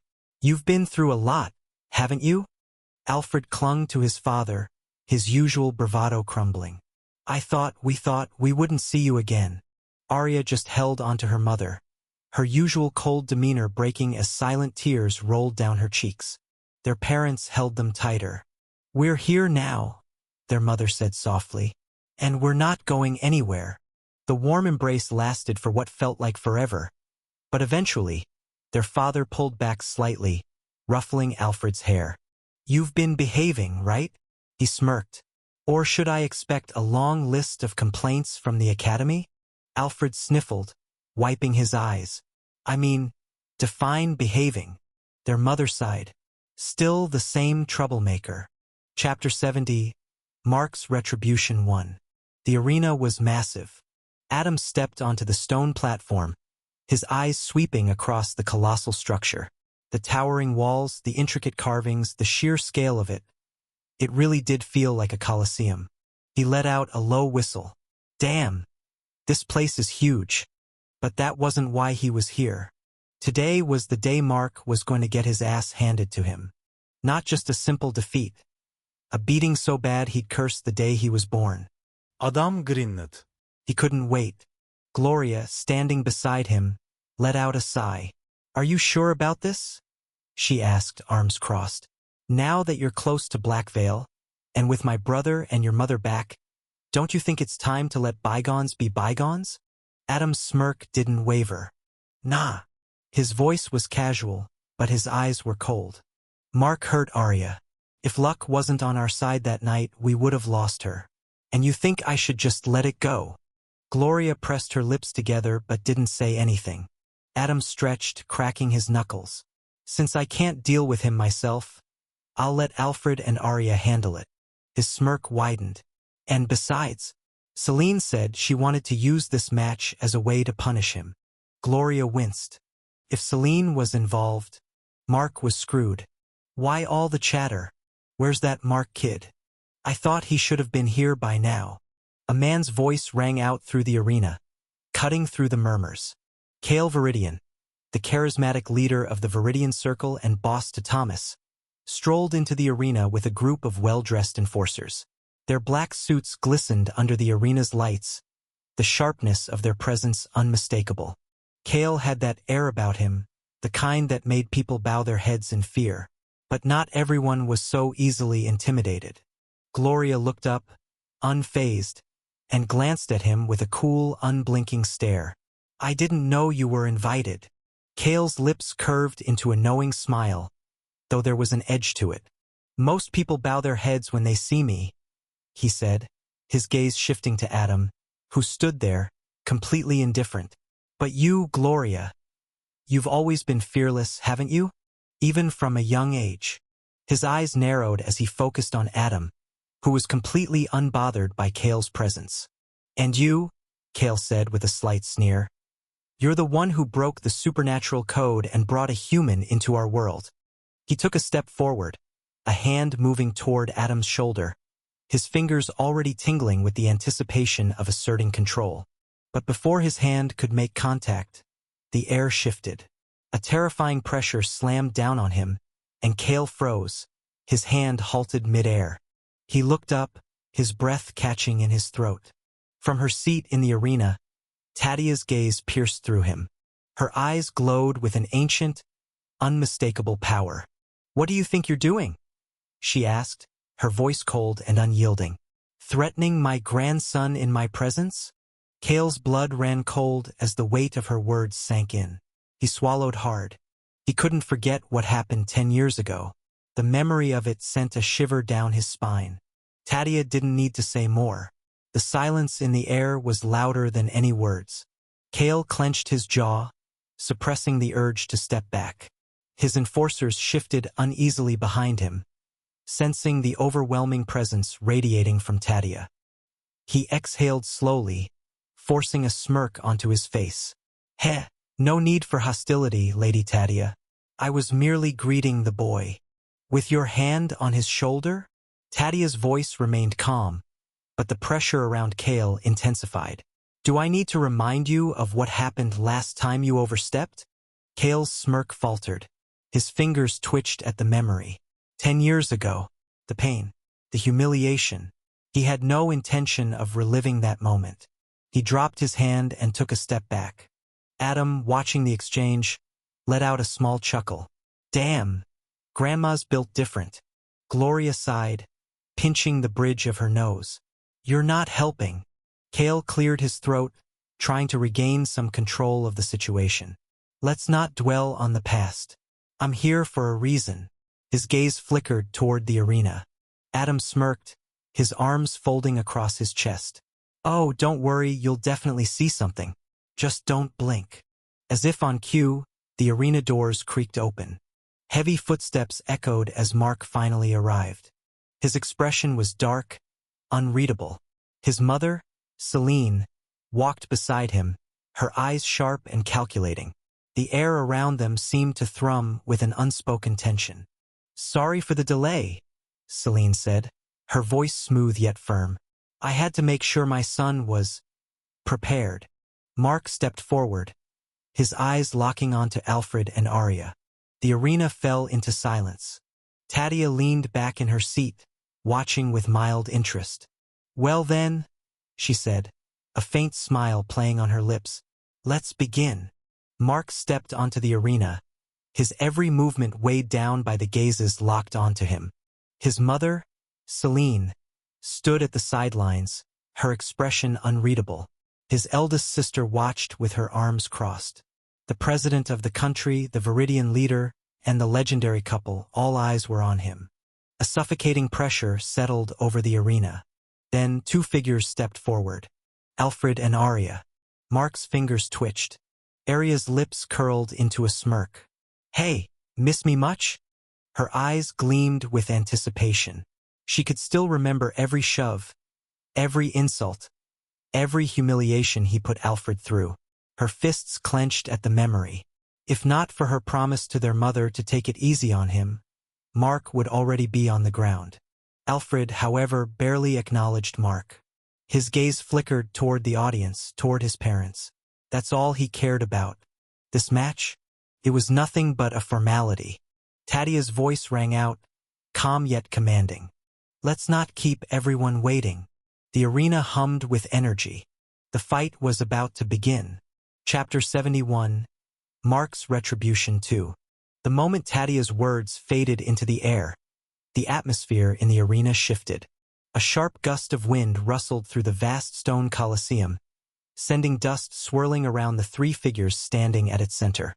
The crowd, silent, expectant, leaned forward, their eyes locked onto the trio. Mark exhaled slowly, his fingers twitching. He could feel it, the pressure, the weight of the expectations. From his mother, from his sister, from the powerful figures watching from above. His heart pounded. Arya rolled her shoulders, her smirk never leaving her face. "So, you finally grew some balls and showed up?" She tilted her head. "Took you long enough." Mark's jaw clenched. "TCH, shut up." Alfred, standing a few feet away, didn't even react. His posture was relaxed, his hands at his sides. He didn't even bother looking at Mark. It was disrespectful. Mark's fingers curled into fists. Are you even taking this seriously? Alfred finally turned his head, his face unreadable. No. A flicker of rage flashed in Mark's eyes. Before he could say anything, the signal was given. A single gong echoed across the arena. The match had begun. Mark didn't hesitate. He lunged forward, his foot slamming into the stone ground as he closed the distance. Shadow tendrils shot from beneath his feet, curling toward Arya and Alfred like snakes, aiming to bind their legs. Arya barely glanced down before sidestepping, dodging the tendrils with ease. Alfred? He didn't even bother dodging. Instead, he took a single step forward, shattering the tendrils the moment they touched his legs. The crowd murmured in surprise. Mark gritted his teeth. Damn it! He pivoted, shifting his stance. A shadow-formed dagger materialized in his right hand, its blade gleaming with a faint, eerie glow. He charged again, this time feinting toward Arya before spinning toward Alfred with a downward slash. A direct hit, or so he thought. Alfred didn't move, didn't flinch, didn't even blink. The shadow dagger connected with his shoulder and shattered. Mark's eyes widened. What? Before he could react, Alfred's hand shot forward, gripping Mark's wrist. And then, boom! With zero effort, Alfred hurled Mark across the arena. Mark's body slammed into the ground, rolling across the stone before coming to a rough stop. A sharp pain shot through his back. The audience fell into stunned silence. Alfred cracked his neck, looking down at his hands as if bored. Are we done? Mark coughed, pushing himself up. He could feel his mother's sharp gaze on him. He couldn't afford to look weak. Not now. With a growl, he flicked his hands, shadows swirling around him once more. He had to fight smarter. He couldn't match them in raw strength. But speed? That was a different story. Mark vanished. No, not literally. But his shadow movement was fast, unnaturally fast. His body blurred, darting between shadows, moving in unpredictable patterns.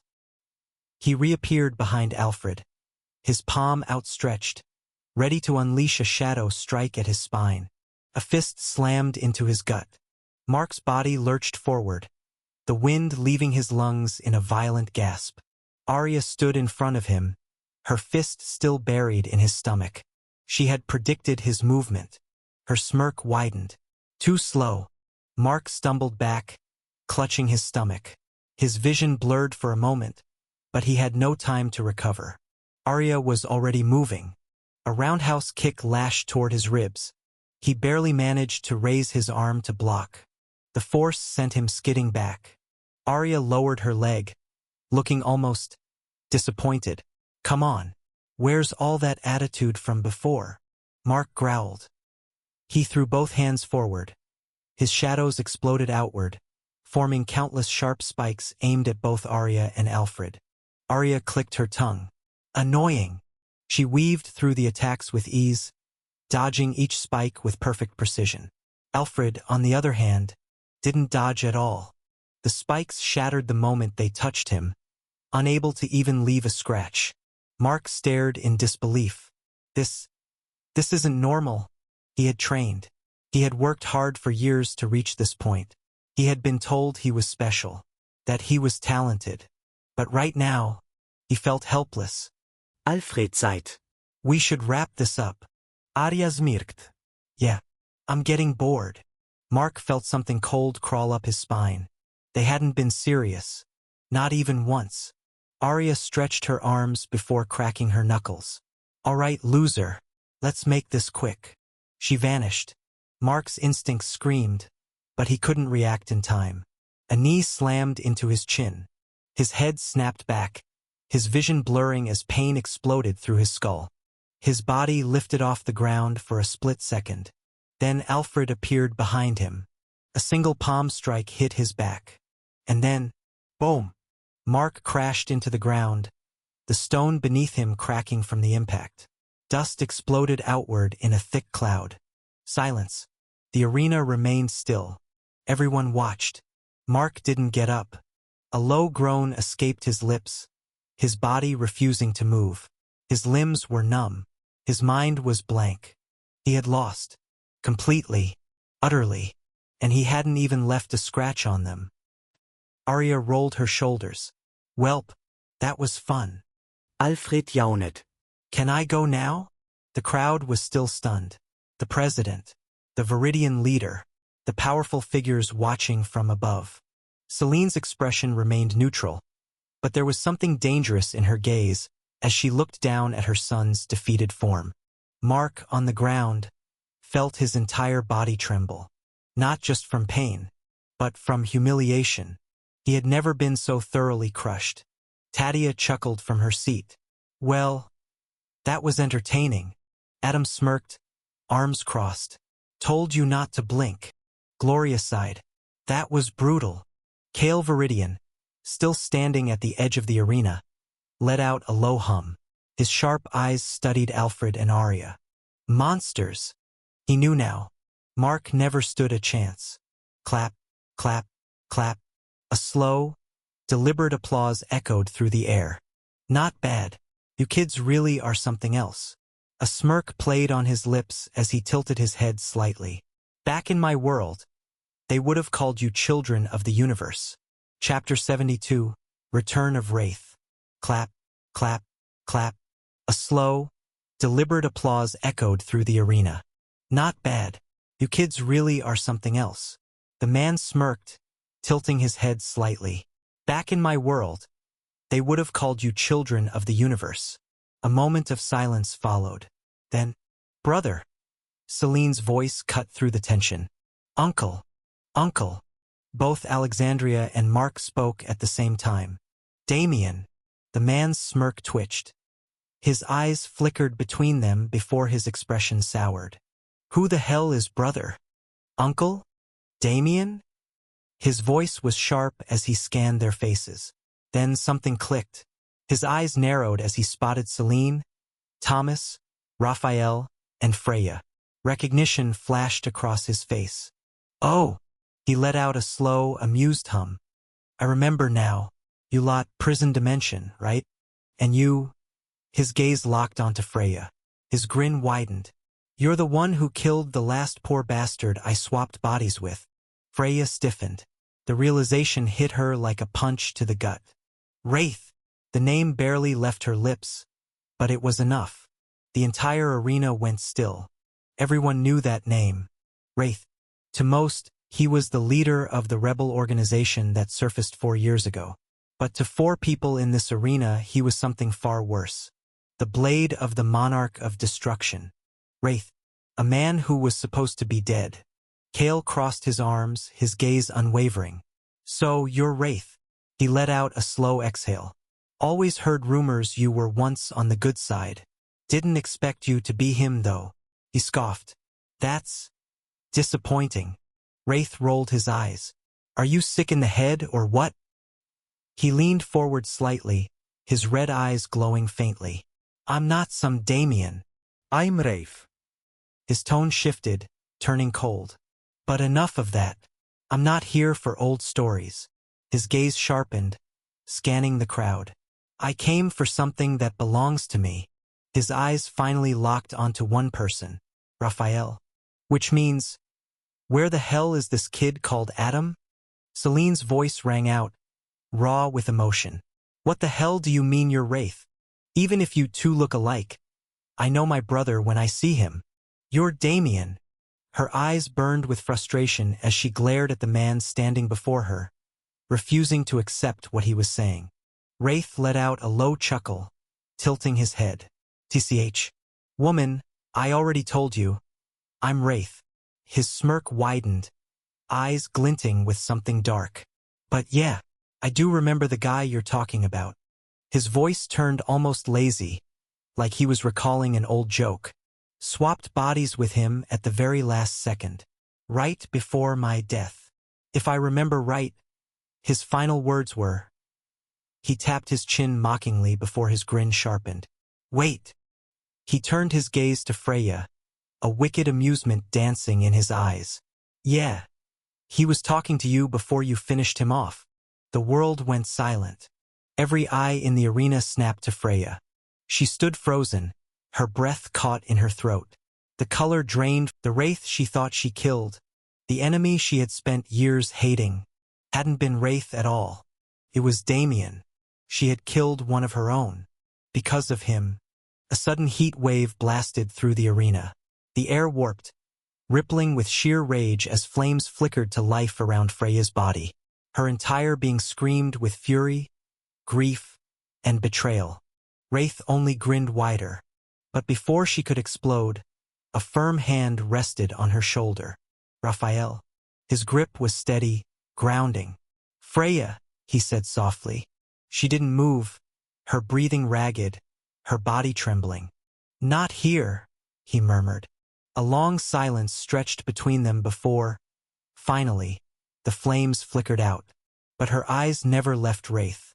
And Wraith, he just smiled like he had all the time in the world. The tension in the arena was suffocating. No one spoke. No one moved. Then, Top, top, top. Wraith took a slow step forward, his boots echoing against the stone. His grin hadn't faded, but there was something in his eyes now, a dangerous glint, like a predator toying with its prey. You know, he mused, tilting his head. I was expecting a bigger reaction. What's wrong? Freya? Cat got your tongue? Or maybe, his smirk deepened. Guilt. Freya's fists clenched at her sides. The fire inside her flickered, threatening to explode again. But Raphael's grip on her shoulder tightened slightly. A silent warning. Not yet. Wraith chuckled. Smart move, pretty boy. His red eyes slid to Raphael. You keep holding her back. I'd hate for this reunion to get too messy before I get what I came for. And what exactly is that? Thomas finally spoke, his voice calm but firm. His sharp gaze never left Wraith. Wraith sighed, stretching his arms behind his head like this was all just some casual conversation. Man, do I have to spell it out? I already said it. His eyes darkened, and the air itself seemed to get heavier. I'm here for Adam. Silence. Then Kale scoffed. TCH. Bold of you to think you can just walk in here and take whatever you want. His fingers twitched slightly, a subtle movement most wouldn't notice. But Wraith did. In an instant, Wraith moved. Boom! A shockwave ripped through the air as he closed the distance, appearing right in front of Kale. 1 second, Kale had been standing tall, and the next, Wraith's hand was gripping his collar, pulling him forward until their faces were inches apart. Listen, kid. Wraith's voice dropped to a near whisper, but the weight behind it was crushing. I don't think I can take what I want. His grin widened into something wrong. I know I can. Kale's eyes flickered with surprise for only a second before he reacted. In a flash, his hand moved, a blade of energy forming in his grip. But Wraith was already gone. Whoosh! Kale swung through empty air, the force of his attack slicing a clean gash into the arena floor. He clicked his tongue in annoyance. Wraith reappeared a few feet away, hands in his pockets, looking completely unbothered. See? That's what I love about you hero types. Always so eager to fight. Makes things so much more fun. Celine stepped forward, her eyes sharp. You won't find Adam here. Wraith arched a brow. Oh? That's so. He left. Her tone was steady, unwavering. You're wasting your time. For a moment, Wraith just stared at her. Then, he laughed. A deep, amused chuckle that echoed through the arena. Damn. You really think I'll just take your word for it? Huh. His red eyes gleamed as he took another step forward. Nah. I think I'll stick around a little longer. His gaze swept over the group again, and his grin turned almost hungry. Besides, his voice dropped lower, almost teasing. It's been a while since I've had a little fun. No need for that. If you're here for my son, you'll have to go through me first. And for the love of God, stop calling me a kid. Chapter 73, Rematch 1. No need for that. If you're here for my son, you'll have to go through me first. And for the love of God, stop calling me a kid. Raphael stepped forward, his jaw clenched, eyes burning with anger. This bastard, this wraith, had already done enough. Making Freya kill their friend was unforgivable. But now, standing here, still parading around in Damien's body like it was his own? Unforgivable. Wraith, you call yourself? Tadia's voice cut through the tension. She crossed her arms, tilting her head slightly, one hand resting on her chin. From the way you talk, it's obvious you're not from our world. So why the hell start a rebel group here? Wraith's grin stretched wider as his crimson eyes flicked to her. You catch on quick, he mused, sounding almost impressed. You're right. I don't belong to this world. He let out a casual sigh, as if the whole conversation bored him. And as for your so-called rebel group, don't lump me in with them. I don't give a damn about any of that. His gaze shifted back to Raphael, sharp and focused. I just want the Book of Power and to get the hell out of here. He raised a hand, pointing directly at Raphael. And from what I've heard, that book is in the hands of your son. Adam. What do you mean you don't give a damn about them? You're the leader of the rebel group. Thomas leaned back in his seat, arms crossed, his sharp gaze locked onto Wraith. Wraith's grin faltered, his brows furrowed. Leader of a rebel group? Since when? All he wanted was to gather a handful of people, those with the potential to be called children of the universe. Train them, make them strong, then send them into the prison dimension to take down the monarch, kill him, and retrieve the Book of Power. That was it. Nothing more. So how the hell did that turn into him leading a rebellion? Did they misunderstand his intentions? Or maybe those kids he trained did something reckless, something that made the world brand them as rebels? Whatever. He didn't care. He wasn't here to clean up their mess. He had only one goal: find the person who took down the monarch, take the Book of Power, and leave this world. The rest? They could handle themselves. You sick bastard. You don't even keep tabs on your own organization. Kale's voice was sharp, dripping with frustration. The sheer ignorance Wraith displayed only made his blood boil. But before Wraith could even react, he doesn't even know he's the leader of any organization. Adam's voice cut through the tension. So how the hell is he supposed to keep tabs on it? The room turned toward the source.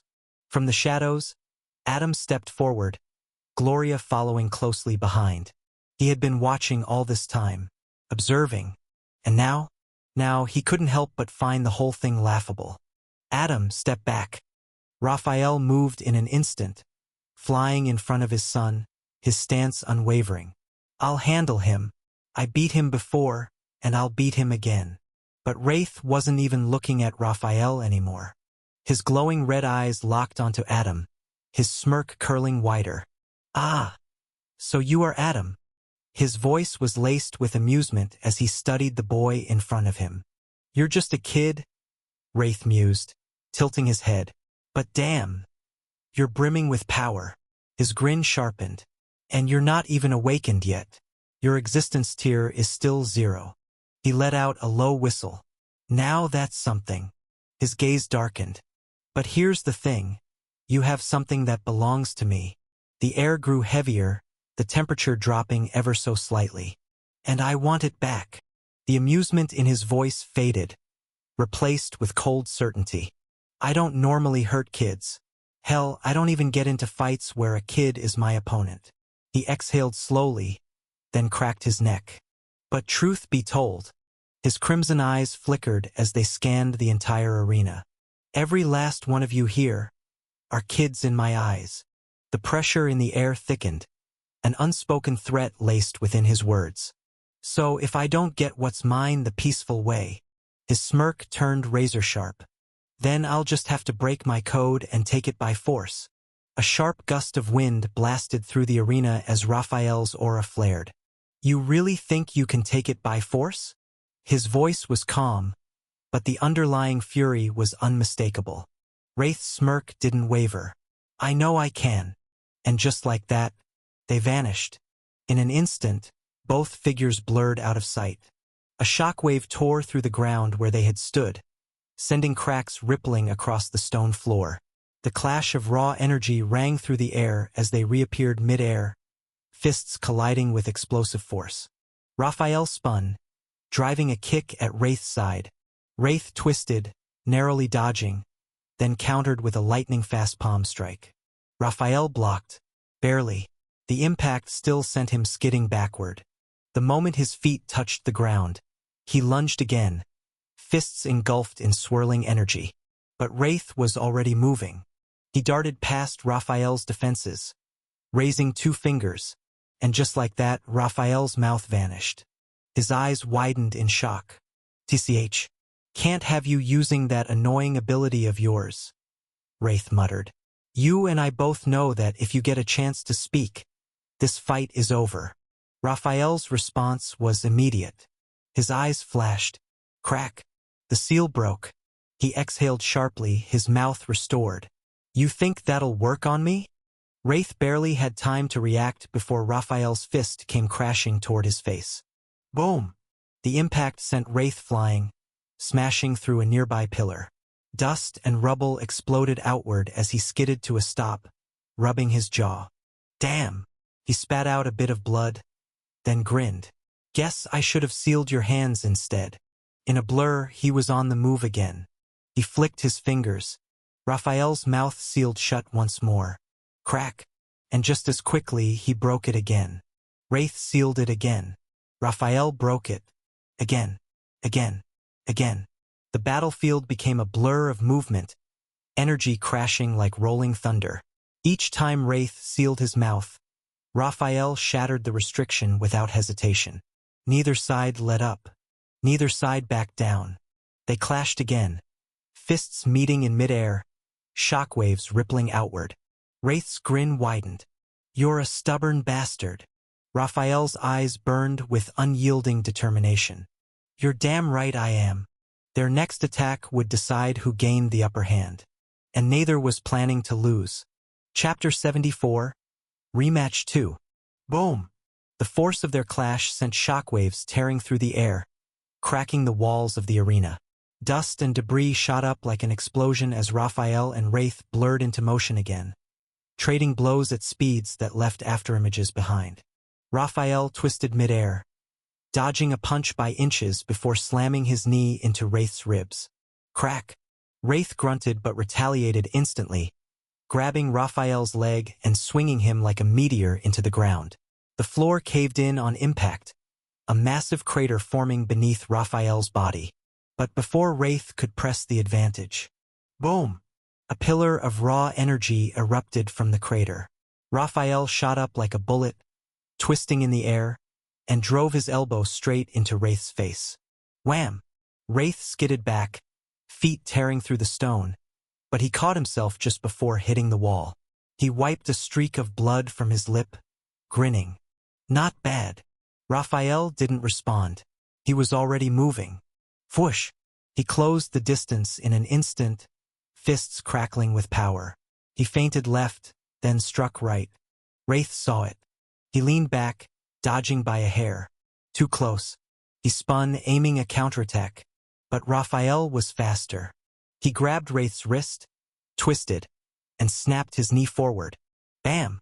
A direct hit to Wraith's gut. Wraith's body lurched from the impact, but he clenched his jaw, eyes flashing. Annoying. His fingers twitched, and just like that, Raphael's mouth was sealed again. TCH. Crack. Raphael broke it instantly. Wraith resealed it. Raphael broke it again. This time, Raphael didn't stop. As soon as the seal shattered, he blasted forward, grabbing Wraith by the collar. Boom! He launched him across the arena, sending him crashing through 3 thick pillars before slamming into the far wall. KRRRSH. The entire structure shook from the impact. A beat of silence. Then, whoosh! A red glow pulsed from the rubble. Wraith stepped out of the wreckage, rolling his shoulders. His body was covered in dust, a few cuts marring his face, but his grin never faded. You just don't let up, huh? Raphael didn't answer. He lifted a single hand. The entire arena trembled. Wraith's grin faltered. A split second later, boom! A colossal wave of energy exploded from Raphael's palm, a force so strong it warped the air itself. Wraith's eyes widened. Too late. The blast engulfed him. A flash of white. A deafening roar. The ground shattered beneath them. When the dust cleared, Wraith stood there, hunched over, smoke rising from his body. His clothes were tattered, his skin burned in places. But he was still grinning. He cracked his neck. "All right," he exhaled. His red eyes gleamed. "Now I'm serious." And then, he vanished. Before Raphael could react. Bam! A fist slammed into his ribs, sending him flying. Bam! Bam! Bam! 3 more hits in less than a second, each one stronger than the last. Raphael gritted his teeth, flipping midair, and came to a stop just before crashing into the wall. He barely had time to breathe before. Whoosh! Wraith was already on him. Raphael blocked. Boom! A knee to the stomach. Blocked again. Boom! An elbow to the jaw. Faster. Wraith was getting faster. Raphael's eyes narrowed. He focused. And then, he countered. Wham! A fist to Wraith's face. Wraith stumbled back. Raphael pressed forward. Bam! Bam! Bam! A rapid-fire barrage of punches, each one hitting harder than the last. Wraith staggered, cracks forming in the ground beneath him. Raphael clenched his fist. Time to finish this. He gathered everything into one final strike. But Wraith's eyes flashed. And then, his form shimmered. Raphael's punch phased through him. His eyes widened. And before he could react, Wraith whispered, "Checkmate." And then, bam! A devastating palm strike to Raphael's chest. The impact shook the entire arena. Raphael's body was sent rocketing back, smashing through the ground, carving a deep trench before slamming into the far wall. Crash. Silence. A thick cloud of dust filled the air. The spectators could barely see what was happening anymore. Then, a figure emerged. Raphael, bruised, breathing heavily but still standing. He wiped blood from his lip, eyes locked onto Wraith. Wraith chuckled, rolling his shoulders. Not bad. His grin sharpened. But I'm not done yet. Neither was Raphael. And the fight was far from over. The air was thick with dust. The ground cracked and broken from the sheer force of their battle. Raphael stood at the far end of the arena, blood trickling from the corner of his mouth. His breathing was heavy, but his stance was firm. Across from him, Wraith rolled his shoulders, crimson eyes gleaming with amusement. "You're tougher than I thought," he admitted, cracking his neck. "But I think we both know how this ends." Raphael didn't respond. He just wiped the blood from his lip and lifted his fists again. Wraith grinned. "Still got fight in you? Fine." And then, whoosh, he vanished. Raphael's eyes darted around, searching for him. Too slow. Bam! A fist buried itself deep in his stomach. Raphael's body lurched forward as the air was knocked from his lungs.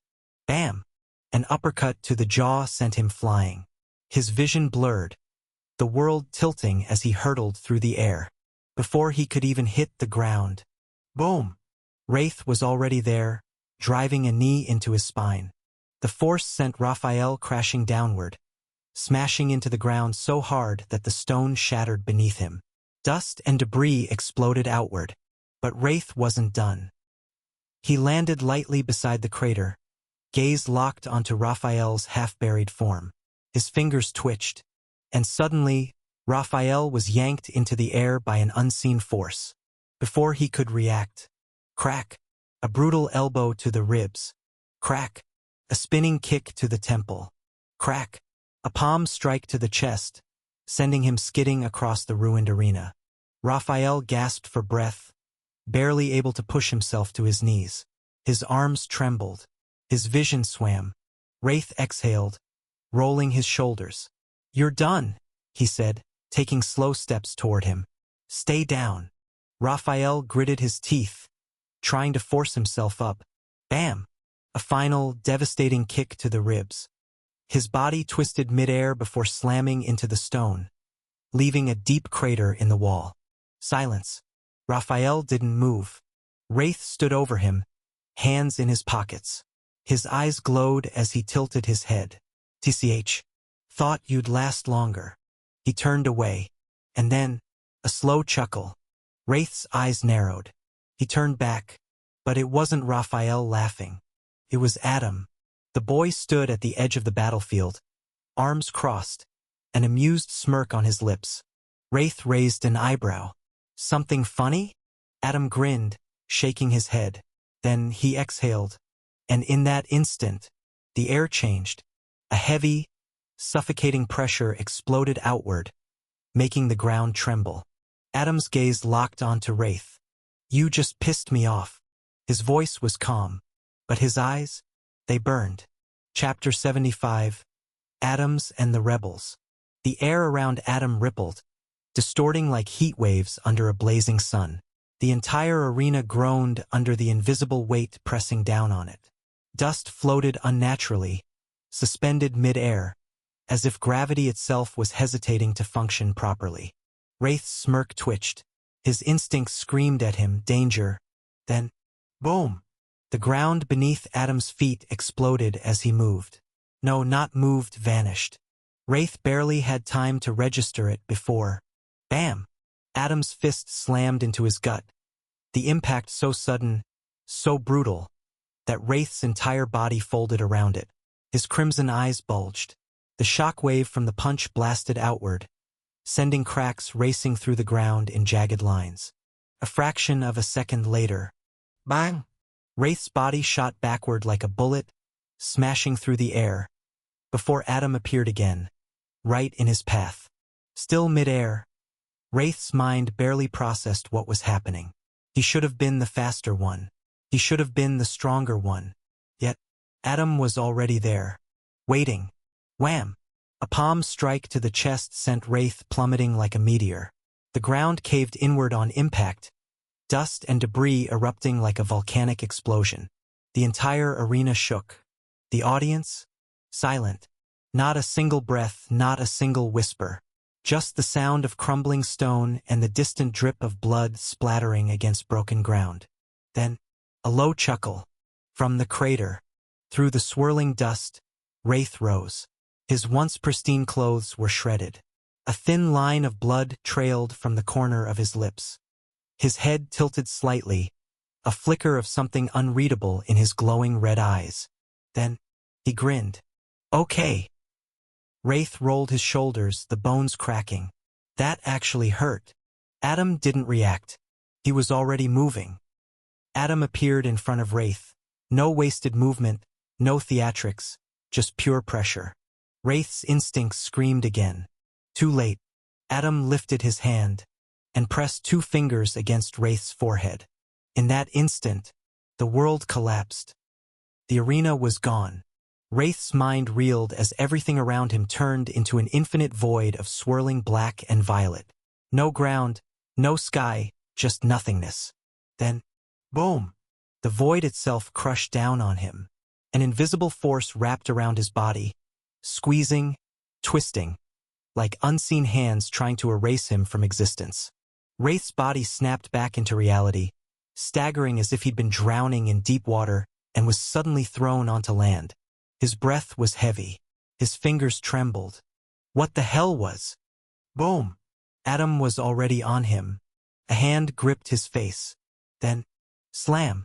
Wraith's skull met the ground. Crack! The entire arena split open, a canyon forming beneath them as Wraith's body was driven deep into the earth. Then Adam twisted, with a flick of his wrist. Boom!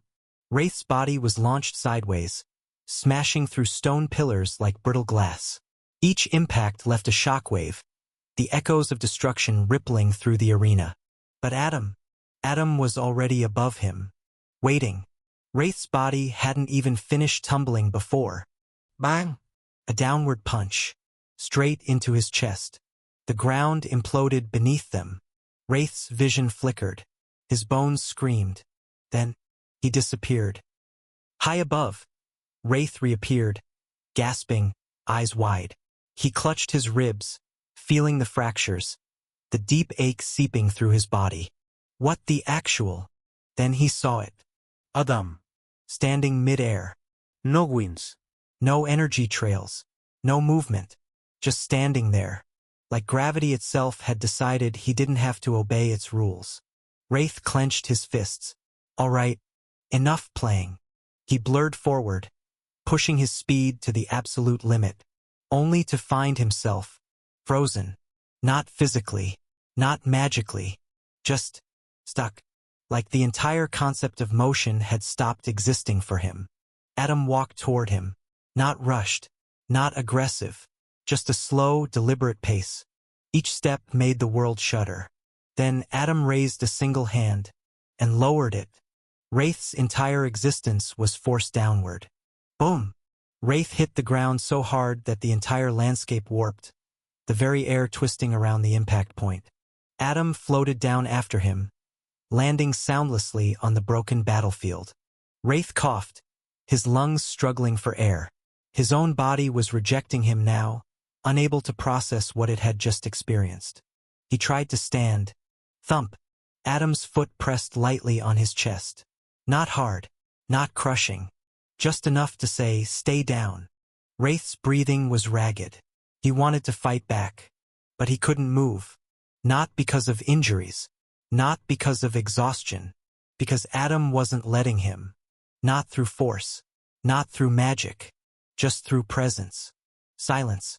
Then, Adam finally spoke. "You're done." A simple statement. No threats. No bravado. Just fact. Wraith gritted his teeth. His pride screamed at him to push back, to fight, to do something. But his body, his very soul, it knew. This wasn't a fight he could win. Not against him. Not against Adam. The end of the battle. Adam stepped back, hands sliding into his pockets as he looked down at Wraith. The fight was over. Everyone knew it. Adam hadn't just won. No speeches. No victory pose. Just a quiet, crushing dominance. And with that, Adam turned and walked away, but he did not get far as a group of people came jumping from all corners of the stage as they rushed at Adam barely glanced up. The rebels surged forward from every direction, their movements sharp, precise, trained killers. Their leader, Grace, was at the front, her hair whipping in the wind, eyes burning with raw defiance. Adam siket. They never learned. Boom. The first rebel reached him, a dagger flashing toward his throat. Pak. Adam caught his wrist with 2 fingers. Just 2. Then, crack.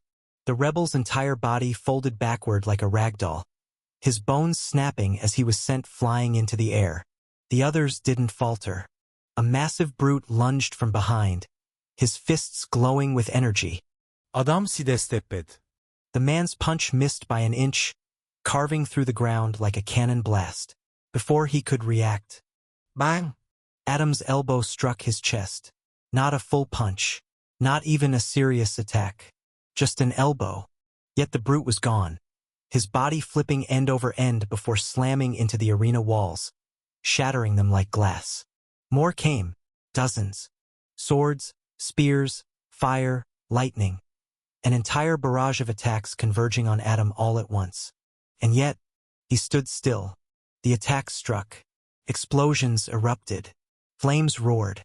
The entire stage was engulfed in chaos. For a moment, the rebels thought they had him. Then, a gust of wind swept through. The dust cleared. Adam was still there, untouched, unbothered, hands in his pockets. The rebels froze. A chill ran through them. And then, Adam moved. Boom! The air itself shattered as he appeared in front of one of them. Bang! A casual backhand. The rebel's body spun like a top before vanishing into the distance. Another lunged at him with a spear. Pak! Adam snapped the weapon in half with his fingers. The rebel's eyes widened.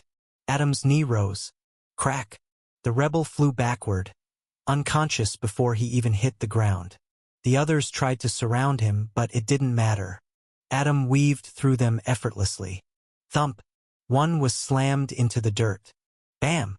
Another crashed into the stands. Crack! A kick sent one spiraling through the sky. One by one they fell, until only one remained. Grace. She hadn't moved.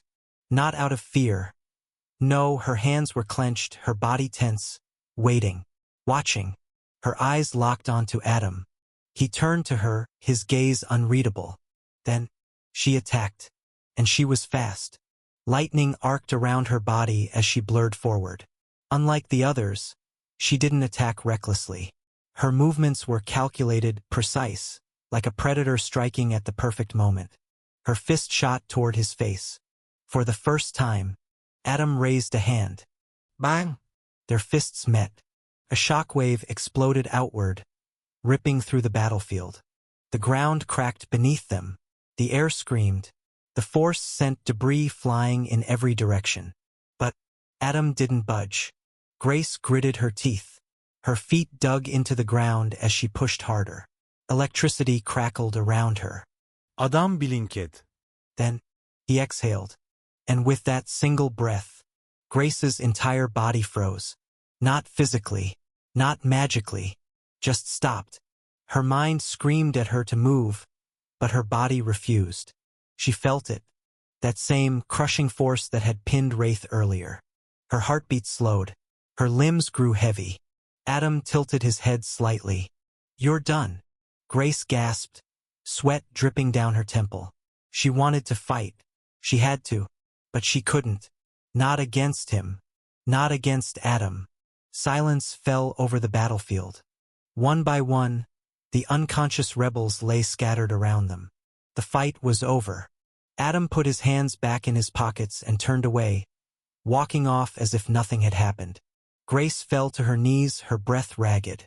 She couldn't even lift her head to watch him leave. Hey! Chapter 76. Awakening 1. A slow, mocking clap echoed through the shattered arena. Adam turned. From the rubble, Wraith stood, his body twisting, bones snapping back into place. His wounds sealed themselves, flesh knitting together in real time. He grinned, fangs glinting under the arena's light. "Hey!"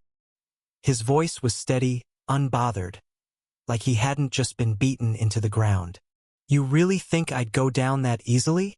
Wraith rolled his shoulders, the cracks echoing through the silent battlefield. His aura swelled, dark and oppressive, warping the air around him. "Only a champion of a universe can kill me. And you? You're not one." Adam raised an eyebrow.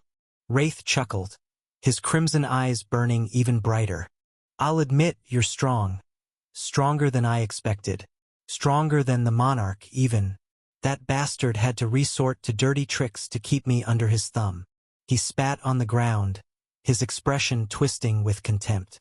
"But now I'm free. And you? You're just another obstacle in my way." Then, boom! His power exploded. Wraith's body began to change. His hair grew longer, wild and untamed. His nails sharpened into claws, his fangs extending past his lips. His muscles expanded, veins glowing like molten lava beneath his skin. The very ground trembled beneath his feet. His aura twisted into something primal, something ancient. The arena lights flickered. Shadows stretched unnaturally, slithering toward him like they were alive. Adam simply watched, unimpressed. Then he smiled. "Let me guess." He tilted his head slightly. "Vampire." Wraith's grin widened, revealing razor-sharp teeth. "Close." His voice had changed, deeper, more inhuman. "I'm beyond a vampire. I am Wraith, the apex predator, the nightmare of civilizations." The bang! A fist collided with his face. In an instant, Wraith's body bent backward, his head snapping to the side as a shockwave tore through the battlefield. For a second, nothing moved. Then, boom! Wraith's body exploded backward, crashing through stone, steel, and air itself. He tumbled end over end before slamming into the arena wall, shattering it into dust. Adam slowly lowered his fist. Yeah, he muttered, shaking his head. "Everyone's a nightmare these days." The dust hadn't even settled before. Whoosh! Wraith appeared behind Adam. Faster, stronger. His claws swiped, but Adam was already gone. A flicker of movement. Then, bam! Adam's knee smashed into Wraith's gut. The air rippled from the impact. Wraith's eyes bulged, saliva flying from his mouth. Before he could even register the pain. Bang! Palm to the chest. Boom! Wraith rocketed into the sky. He barely had time to react before. Boom! Boom! Boom! Adam was there. Punching, kicking, everywhere. Each blow sent Wraith higher. Each strike bent his body in unnatural angles. The sky itself shook from the force of the onslaught. Then, Adam appeared above him. And, with a single kick, Bang! Wraith crashed back down, slamming into the earth with the force of a meteor. The entire battlefield erupted, a shockwave tearing through the land, carving a crater miles wide. Silence. Smoke. Then, a growl. From the pit of destruction, Wraith rose. Blood dripped from his mouth. His body trembled. His chest heaved. But, he laughed. Ha ha.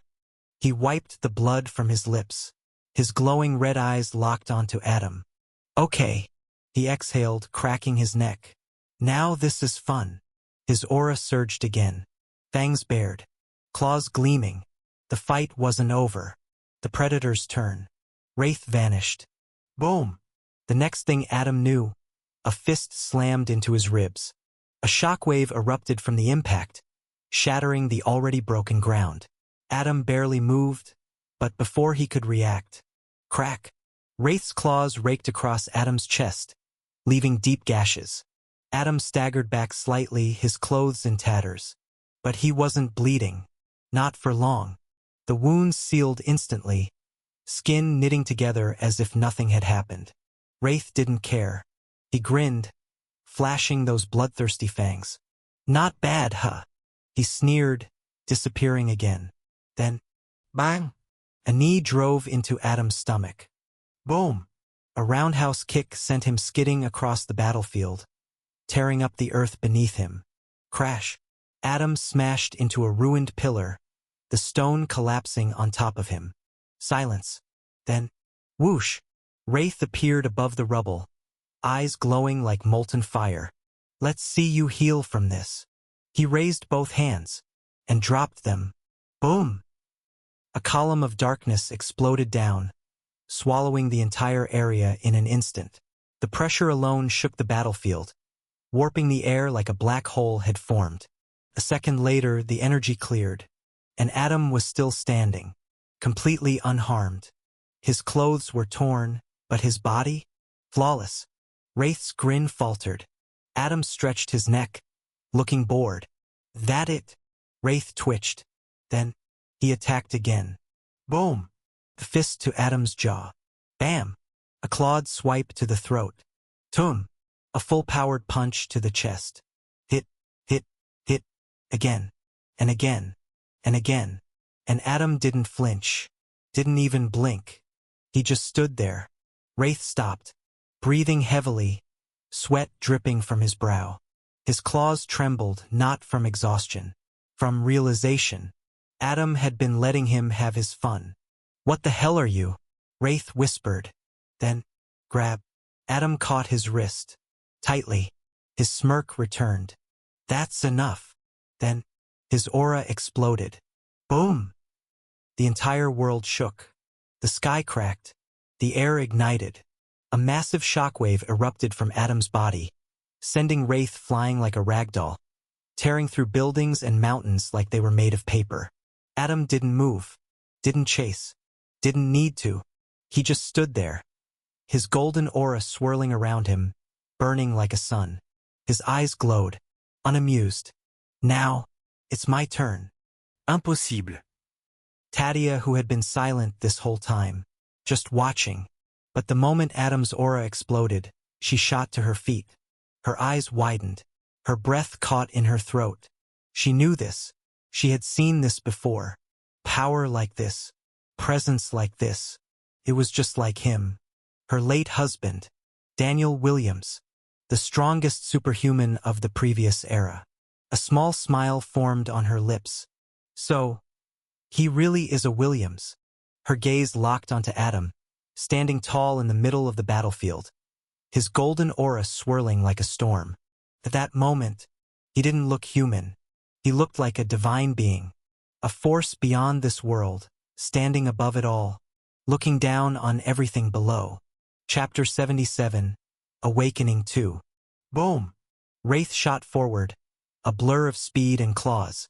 Adam didn't move, not until the very last second. Then whoosh! He tilted his head slightly, and Wraith's claws barely grazed his cheek. A near miss. Wraith's eyes widened. Bang! Adam's fist buried itself into his gut.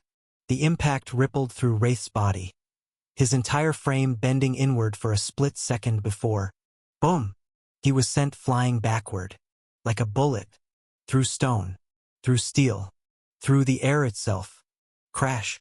He slammed into the ground, skidding through the shattered arena, carving trenches deep enough to bury buildings. Dust and debris erupted into the sky. Silence. Then, whoosh!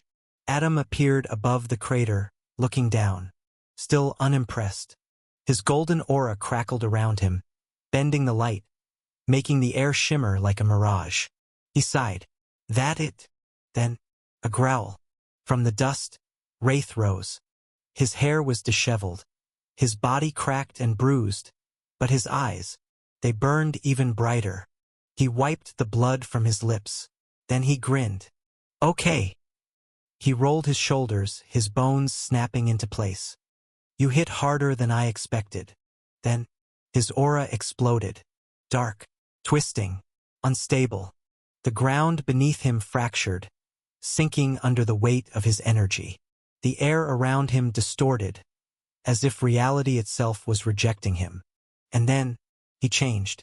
His muscles stretched, his limbs elongated, his fangs sharpened into daggers. His claws, now longer, darker, dripped with something that burned the air like acid. His wings erupted from his back, black as the void, stretching wide enough to cover the battlefield in shadow. The entire arena dimmed. Even the light struggled to exist around him. Wraith took a slow breath. Then he laughed. Low, rough, hungry. You should feel honored, he murmured, his voice distorted, layered, as if multiple voices spoke at once. This is my true form. Adam yachet. Expressionless. Then he sighed. Man. He cracked his neck. I was hoping for something cooler. Boom! Wraith vanished. A flicker of movement. Then, Bang! a fist to Adam's side. But Adam was gone. A blur. A flash of gold. And suddenly, bam! Adam's elbow slammed into Wraith's spine. A sickening crack echoed. Wraith's body arched unnaturally. Before, boom! He was sent crashing face-first into the ground. Whoosh! Adam was already above him, his foot raised. Then, boom! He stomped down. The earth shattered. A shock wave erupted, flattening everything in a mile-wide radius. Dust, smoke, silence. Then, from the rubble, laughter. Ha ha!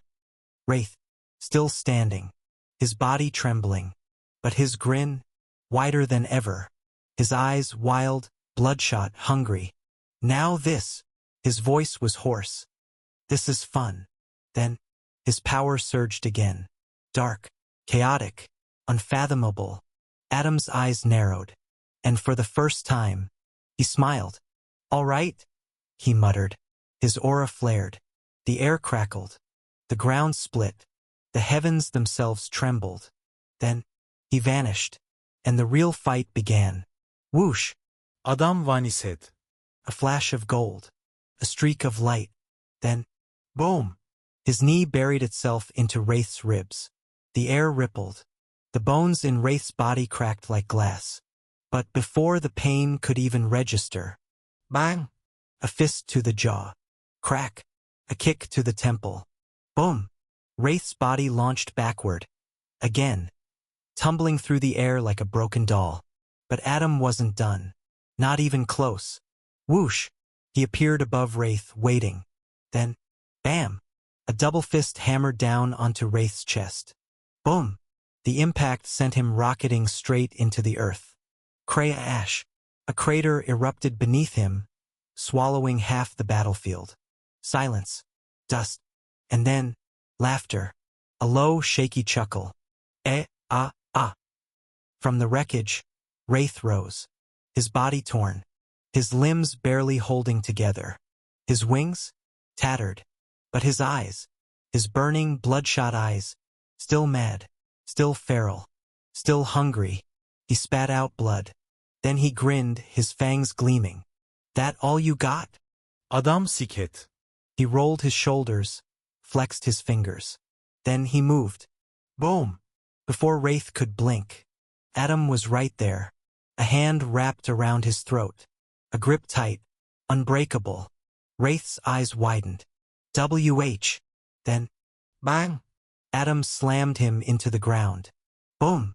Again. Boom! And again. Boom! Each impact sent shockwaves tearing through the battlefield, cracking the land like glass. The entire arena sank. The sky shook, until finally, Adam stopped. He stood over Wraith's broken form. Wraith coughed, blood leaking from his mouth, his body shaking. But even then, even now, he tried to move. Adam siket. You just don't know when to quit, huh? Then, he raised his hand. His golden aura surged. Brighter, hotter, a force that made the heavens tremble. Then, he brought it down. Boom! The entire battlefield erupted. A flash of light, a pillar of destruction. The shockwave devoured everything. And when the dust finally cleared, Wraith was gone. Completely. Only a scorched crater remained. Silence. The wind howled. Then, Adam dusted off his hands. Humph! His golden aura dimmed. His eyes cooled. He turned and walked away. Behind him, nothing but ruins. Tadia watched as Adam's golden aura faded, the air around him finally settling. Her eyes gleamed. He did it. She took a deep breath, her voice almost a whisper. He's finally broken past his tear. He's awakened.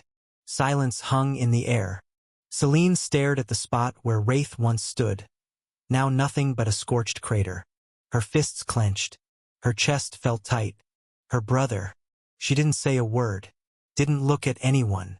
She just turned and walked out of the arena. Freya saw. She hesitated. But before she could decide, a nudge. Raphael. Go! He murmured. Freya nodded, then hurried after Celine. Raphael sighed, running a hand through his hair before turning to the others. Adam's younger siblings were still staring at the battlefield, wide-eyed, breathless. This was the first time they'd seen him fight. The first time they'd seen what he could really do. And it was awesome. Raphael chuckled. All right, that's enough gawking. Let's go. But the kids weren't listening. They were still staring at Adam, still awestruck. One day, they thought. One day, they'd be just like him. Chapter 78, Loot Wraith. Congratulations, host. You have successfully awakened to Tier 1. Plus 5,000 to all stats. Creation of all things has leveled up. You are on the path to becoming a monarch. Adam's eyes flickered as he read the last part again. You are on the path to becoming a monarch. His brows furrowed. Monarch? Since when? The system's response was immediate. Since you gained your ability. Adam fronet. Why? Simply put, those with power like yours are often called children of the universe. When they reach a certain level of strength and recognition, they are acknowledged as monarchs. Adam's fingers tapped against his armrest. So, there are others like me? No. Your ability is unique to you, just like your father's. Adam's expression hardened. My father. Yes, his ability is called One with the Universe. He, too, is a child of the universe, a favored one just like you. The same goes for Wraith, and the monarch of destruction, Zalzireth, who was stripped of his power after choosing the wrong path. Adam sat up straight, staring at the glowing system messages. So my father is also on the path to becoming a monarch? Yes, he already has the strength for it. He just needs to step beyond this planet, make his name known across the universe, and gain the recognition of the cosmos itself. Adam exhaled, leaning back in his chair. His gaze drifted to the window, where the night sky stretched endlessly, stars blinking like distant eyes. A whole universe out there, huh? Powerful beings just waiting beyond the horizon. His fingers traced the edge of the table. For a moment he imagined it. Standing at the pinnacle, challenging the strongest, carving his legend into the stars. But then, he let out a soft chuckle. Tempting. He stretched, rolling his shoulders before reclining fully. But I like it here. The peace. The quiet. His eyelids grew heavy. Yeah. This is nice. Adam cracked his neck, still lounging in his chair, then waved his hand. All right, show me my loot. The system responded immediately. Processing rewards. Displaying acquired loot from battle with Wraith. A translucent golden screen appeared before him, and one by one, the rewards materialized. His eyes flickered as he scanned through them. 1. Divine Royal Vampire Bloodline. A bloodline of the highest tier of vampires, descended from the progenitors of the night.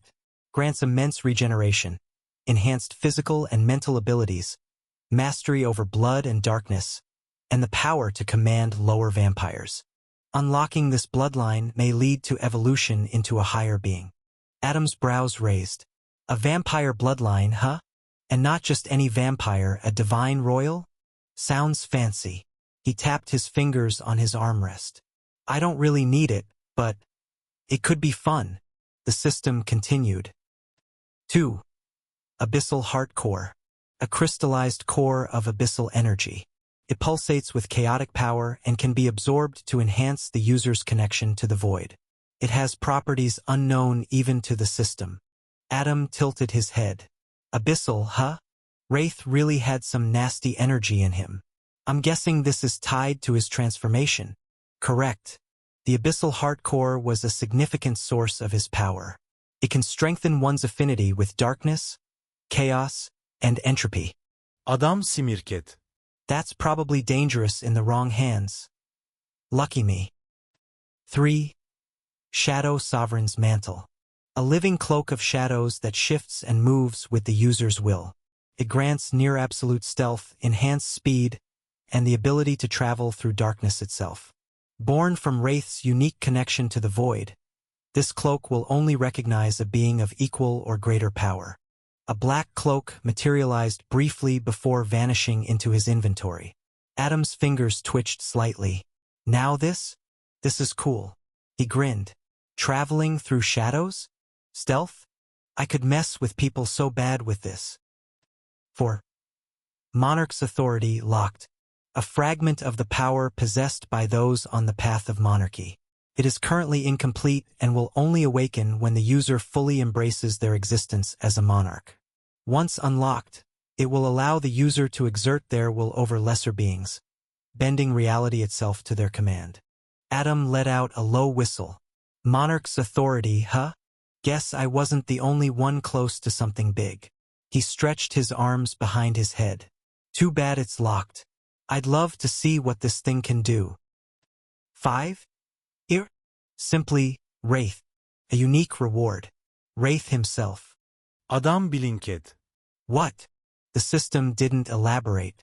No further information available. Open or ignore. He stared at the screen, one brow twitching. Hold on. What do you mean Wraith himself? You mean like a skill? A summon? His memories? His corpse? No answer. He leaned back, rubbing his temples. Damn it, Wraith. What the hell did you turn into? His fingers hovered over the screen. Tempting. Very tempting. But he smirked and closed the interface. I'll deal with that later. For now, he had some thinking to do. Adam shut the interface with a flick of his fingers and let out a long breath. Damn. Wraith. You really left me with a bunch of crazy stories. He leaned back in his chair, staring at the ceiling, his mind drifting. A divine royal vampire bloodline? A shadow cloak that could let him walk through darkness? An abyssal core that even the system didn't fully understand? And then, Wraith, just sitting there in his inventory, waiting. He ran a hand through his hair, letting the silence settle. The air in the room felt heavier now. Maybe it was the weight of what he had just gained, or maybe it was just everything catching up to him. TCH. Whatever. He kicked his feet up onto the table and pulled out a cold can of soda from thin air. With a soft pshhht, he cracked it open and took a long sip. His mind flickered back to the fight. Wraith had been strong. Stronger than Adam expected. He had pushed him, forced him to go further than he had in a long time. And yet, even at his peak, Wraith had lost. And now he was just part of the loot? The guy had his whole villain monologue, only to end up as? In Adam's inventory. That was kind of funny. Adam simirket. Then, with a stretch, he stood up, tossing the empty can into a swirling void that swallowed it whole. All right, I should. Chapter 79. I'm on the path to becoming a monarch. Adam cracked his neck, rolling his shoulders as he stared at the first two rewards, the divine royal vampire bloodline and the abyssal heart core. He exhaled sharply through his nose. All right, let's see what you guys got. He tapped the bloodline first. The system's response was instant.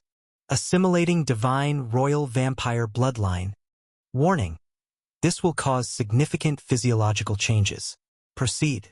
Adam bareli hesitated. Do it. The moment he confirmed, his whole body locked up. A sharp, piercing heat spread through his veins like molten fire, burning through every cell. His breath hitched as a deep, primal hunger clawed at his chest. His skin prickled, turning unnaturally cold, yet his insides boiled. He gritted his teeth, hands curling into tight fists. Crack. His bones shifted. Not painfully, no, it was something else. Like his body was breaking and then rebuilding itself stronger, layer by layer. His muscles tightened, coiling with newfound power, while his senses exploded outward. He could hear everything, the faint hum of electricity in the walls, the whisper of wind outside, the distant beating of a bird's wings miles away. His vision sharpened, colors more vivid, details impossibly crisp. Then, thump, his heart stopped. For a second, there was nothing. No beat, no pulse, just complete stillness. Then, boom, a new heart surged to life, deeper, stronger, pumping something far richer than human blood. A thick, royal crimson flowed through his veins, carrying a power that felt ancient. Adam's canines extended, sharp and predatory. His nails darkened slightly, gaining a razor-like edge. His entire body felt lighter but stronger, like he could snap steel with his fingers and vanish in a breath. Assimilation complete. You are now a divine royal vampire. Adam exhaled, slowly flexing his fingers. Damn! His voice had a slight depth to it now, smoother, like velvet laced with power. He smirked. That was kinda cool. But he wasn't done yet. His gaze shifted to the abyssal heart core. The swirling, chaotic mass pulsed in his palm, radiating a strange dark pressure. Absorb abyssal heart core. Adam clicked his tongue. Screw it. Let's go all in. The second he accepted, the core shattered, and a thick, inky black mist engulfed him. It was cold, colder than anything he'd ever felt, like he'd just been plunged into the void of space. His skin tingled as the abyssal energy fused into him, coiling around his organs, his bones, his very soul. Then, his shadow twitched. No, it moved. On its own. It stretched unnaturally, shifting, rippling like liquid darkness. He could feel it now. Something alive inside him, something that wasn't there before.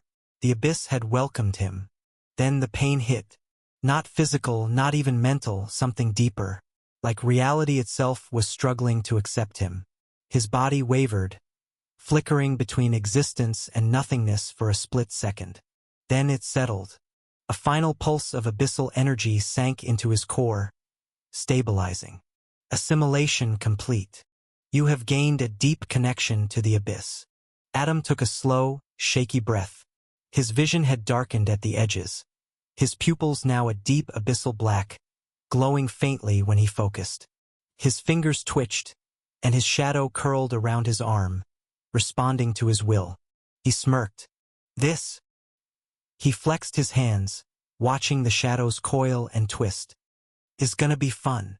Adam let out a breath as he reverted to his human form, shaking off the lingering sensations from his transformation. His fingers curled as he reached into his inventory, pulling out the strangest loot he'd received yet. A deep red crystalline core, pulsating faintly, like it was alive. Wraith. Adam rolled the core between his fingers, feeling the faint hum of energy inside. Let's see what the hell you really are. With a flick of his wrist, he channeled his energy into it. The reaction was instant. Boom! The core shattered, exploding outward in a swirl of crimson energy that filled the entire room. The walls trembled, shadows twisting and writhing like they were alive. The chaotic energy swirled violently before suddenly collapsing inward, condensing into a single point. A figure emerged from the swirling chaos, stepping forward like he had never left. Tall, pale, dressed in tattered black. His long hair flowed unnaturally, his eyes gleaming with wild amusement. And then, ha ha ha ha, a loud, unhinged laugh erupted from the man as he threw his head back, arms spread wide. I'm back. Ha! How long has it been? What year is this? What age? Wraith's voice boomed as he grinned, basking in his unexpected return. He didn't even bother to look at who had revived him. Until the day you died. The laughter stopped. Wraith's body stiffened. That voice, he knew it. Slowly, he lowered his gaze. And there, sitting casually, watching him with a smirk. Adam. Alive. Stronger.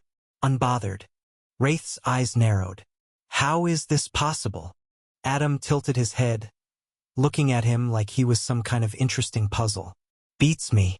After I killed you, I found that crystal. Thought it was loot. Poured some energy into it, and, well, here you are. He leaned back, arms crossed.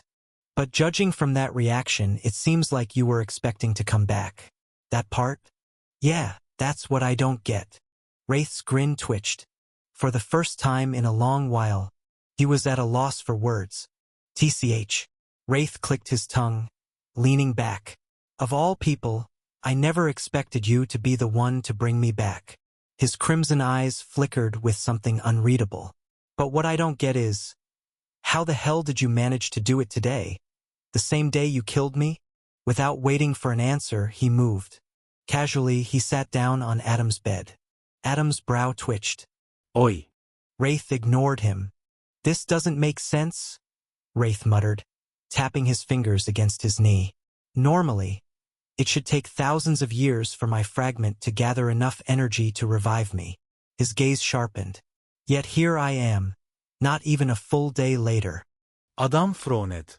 Thousands of years? Just how old was this guy? Wraith suddenly smirked, leaning forward. I can't die. His voice was calm, confident, like it was an undeniable truth. No one can kill me, not a god, not a devil, not even a child of the universe. His eyes locked onto Adam's, gleaming with intrigue. And clearly, that's what you are. The fact that you could even injure me, let alone kill me, even for a moment, he chuckled, means you're something special. I'm on the path to becoming a monarch. Chapter 80. Damn it. I'm on the path to becoming a monarch. The moment Adam said those words, Wraith's brow rose slightly. Then, after a long pause, he sighed. So that's it. He leaned back, arms crossed. But that doesn't add up. No one should know they're on the path to becoming a monarch until they're already on the cusp of being acknowledged, right before they're crowned. And yet, here you are, already aware of it. He exhaled, shaking his head. You really are something else. He was about to say more, but then, something felt off. His fingers twitched. His expression darkened. First, he hadn't noticed, but now that he actually thought about it, there was no hostility in him. No desire to fight Adam again. No drive to take back the Book of Power. No instinct to leave this world and return to his own. Nothing. It was like something inside him had shifted, changed. Wraith's jaw clenched. His fists tightened. What did you do to me? His voice was low, sharp, laced with anger. For a second, it almost felt like he could break free from whatever was happening to him. But then, as quickly as the anger flared, it was gone, snuffed out like a candle. His body relaxed against his will, and suddenly, his tone softened, like a soldier instinctively falling into place before his commander. TCH. Wraith gritted his teeth, furious. This wasn't right. This wasn't him. Adam, watching all of this unfold, simply raised a brow. He had noticed it too, the brief flash of anger in Wraith's eyes before it disappeared, replaced by an almost unnatural obedience. Does this have something to do with him being a reward from the system? Adam yandered. The system's response was instant. Yes, host. Since Wraith was a loot drop from your victory, he is now essentially your subordinate. A loyal one. Adam blinked. Then smirked. Ha! He leaned back, crossing his arms. Well, that explains a lot. Explains what? Wraith asked Adam. Nothing. Well, since I have you now, you will be my personal library. Tell me everything you know about the universe. Adam said with a smile, as he wants to know about the universe and better prepare himself should in case. He decides to ask the only person he believes has knowledge of the universe. No need for me to tell you, you have already caught their attention. They will soon summon you.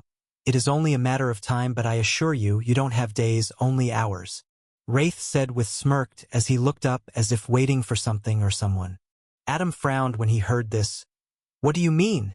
He asked Wraith.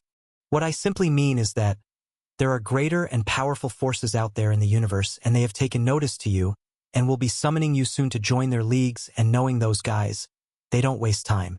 Wraith said before he continued. Also, I will advise you trying to resist, you can't currently, their powers are absolute, you can't do anything about it. Wraith said. Explains what? Wraith asked, narrowing his eyes. Adam waved him off. Nothing. Then, with a smirk, he leaned forward.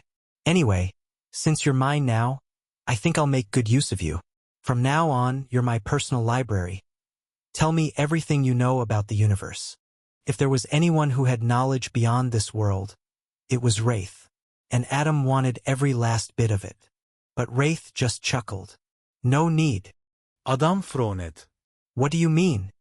Wraith's smirk widened as he tilted his head back, gazing upward, almost as if he was expecting something. You've already caught their attention. It won't be long before they summon you. In fact, you don't have days, only hours. Adam's expression darkened. Summon me? Who the hell are they? Wraith looked at him, amused. I mean exactly what I said. There are greater, far more powerful forces out there. Beings that oversee everything. And lucky you, you've piqued their interest. He stretched, cracking his neck before lazily adding, knowing them, they won't waste time. They'll be calling for you soon. Adam's brows furrowed. And what if I refuse? Wraith scoffed. Resist? Yeah. Not happening. He leaned forward, his smirk turning into something almost pitying. Right now, their power is absolute. You can't fight it. You can't escape it. You're already in their sights, kid. Adam clicked his tongue. He didn't like this. Not one bit. There's no stopping what's coming, Wraith said, arms crossed as he leaned back. My advice? Handle whatever you need to before you're taken. Adam let out a sigh. How much time do I have? Wraith shook his head. Not much. Those guys don't waste time. The moment you broke through your existence tier and became awakened, you were already on their radar. Adam clicked his tongue. So, barely any time, huh? He nodded to himself. All right then, I'll have to leave some parting gifts. And while I'm at it, I might as well put my siblings on the path to becoming monarchs. Wraith raised a brow. That's not something you can just... He stopped. His eyes widened. His breath hitched. What the hell is this?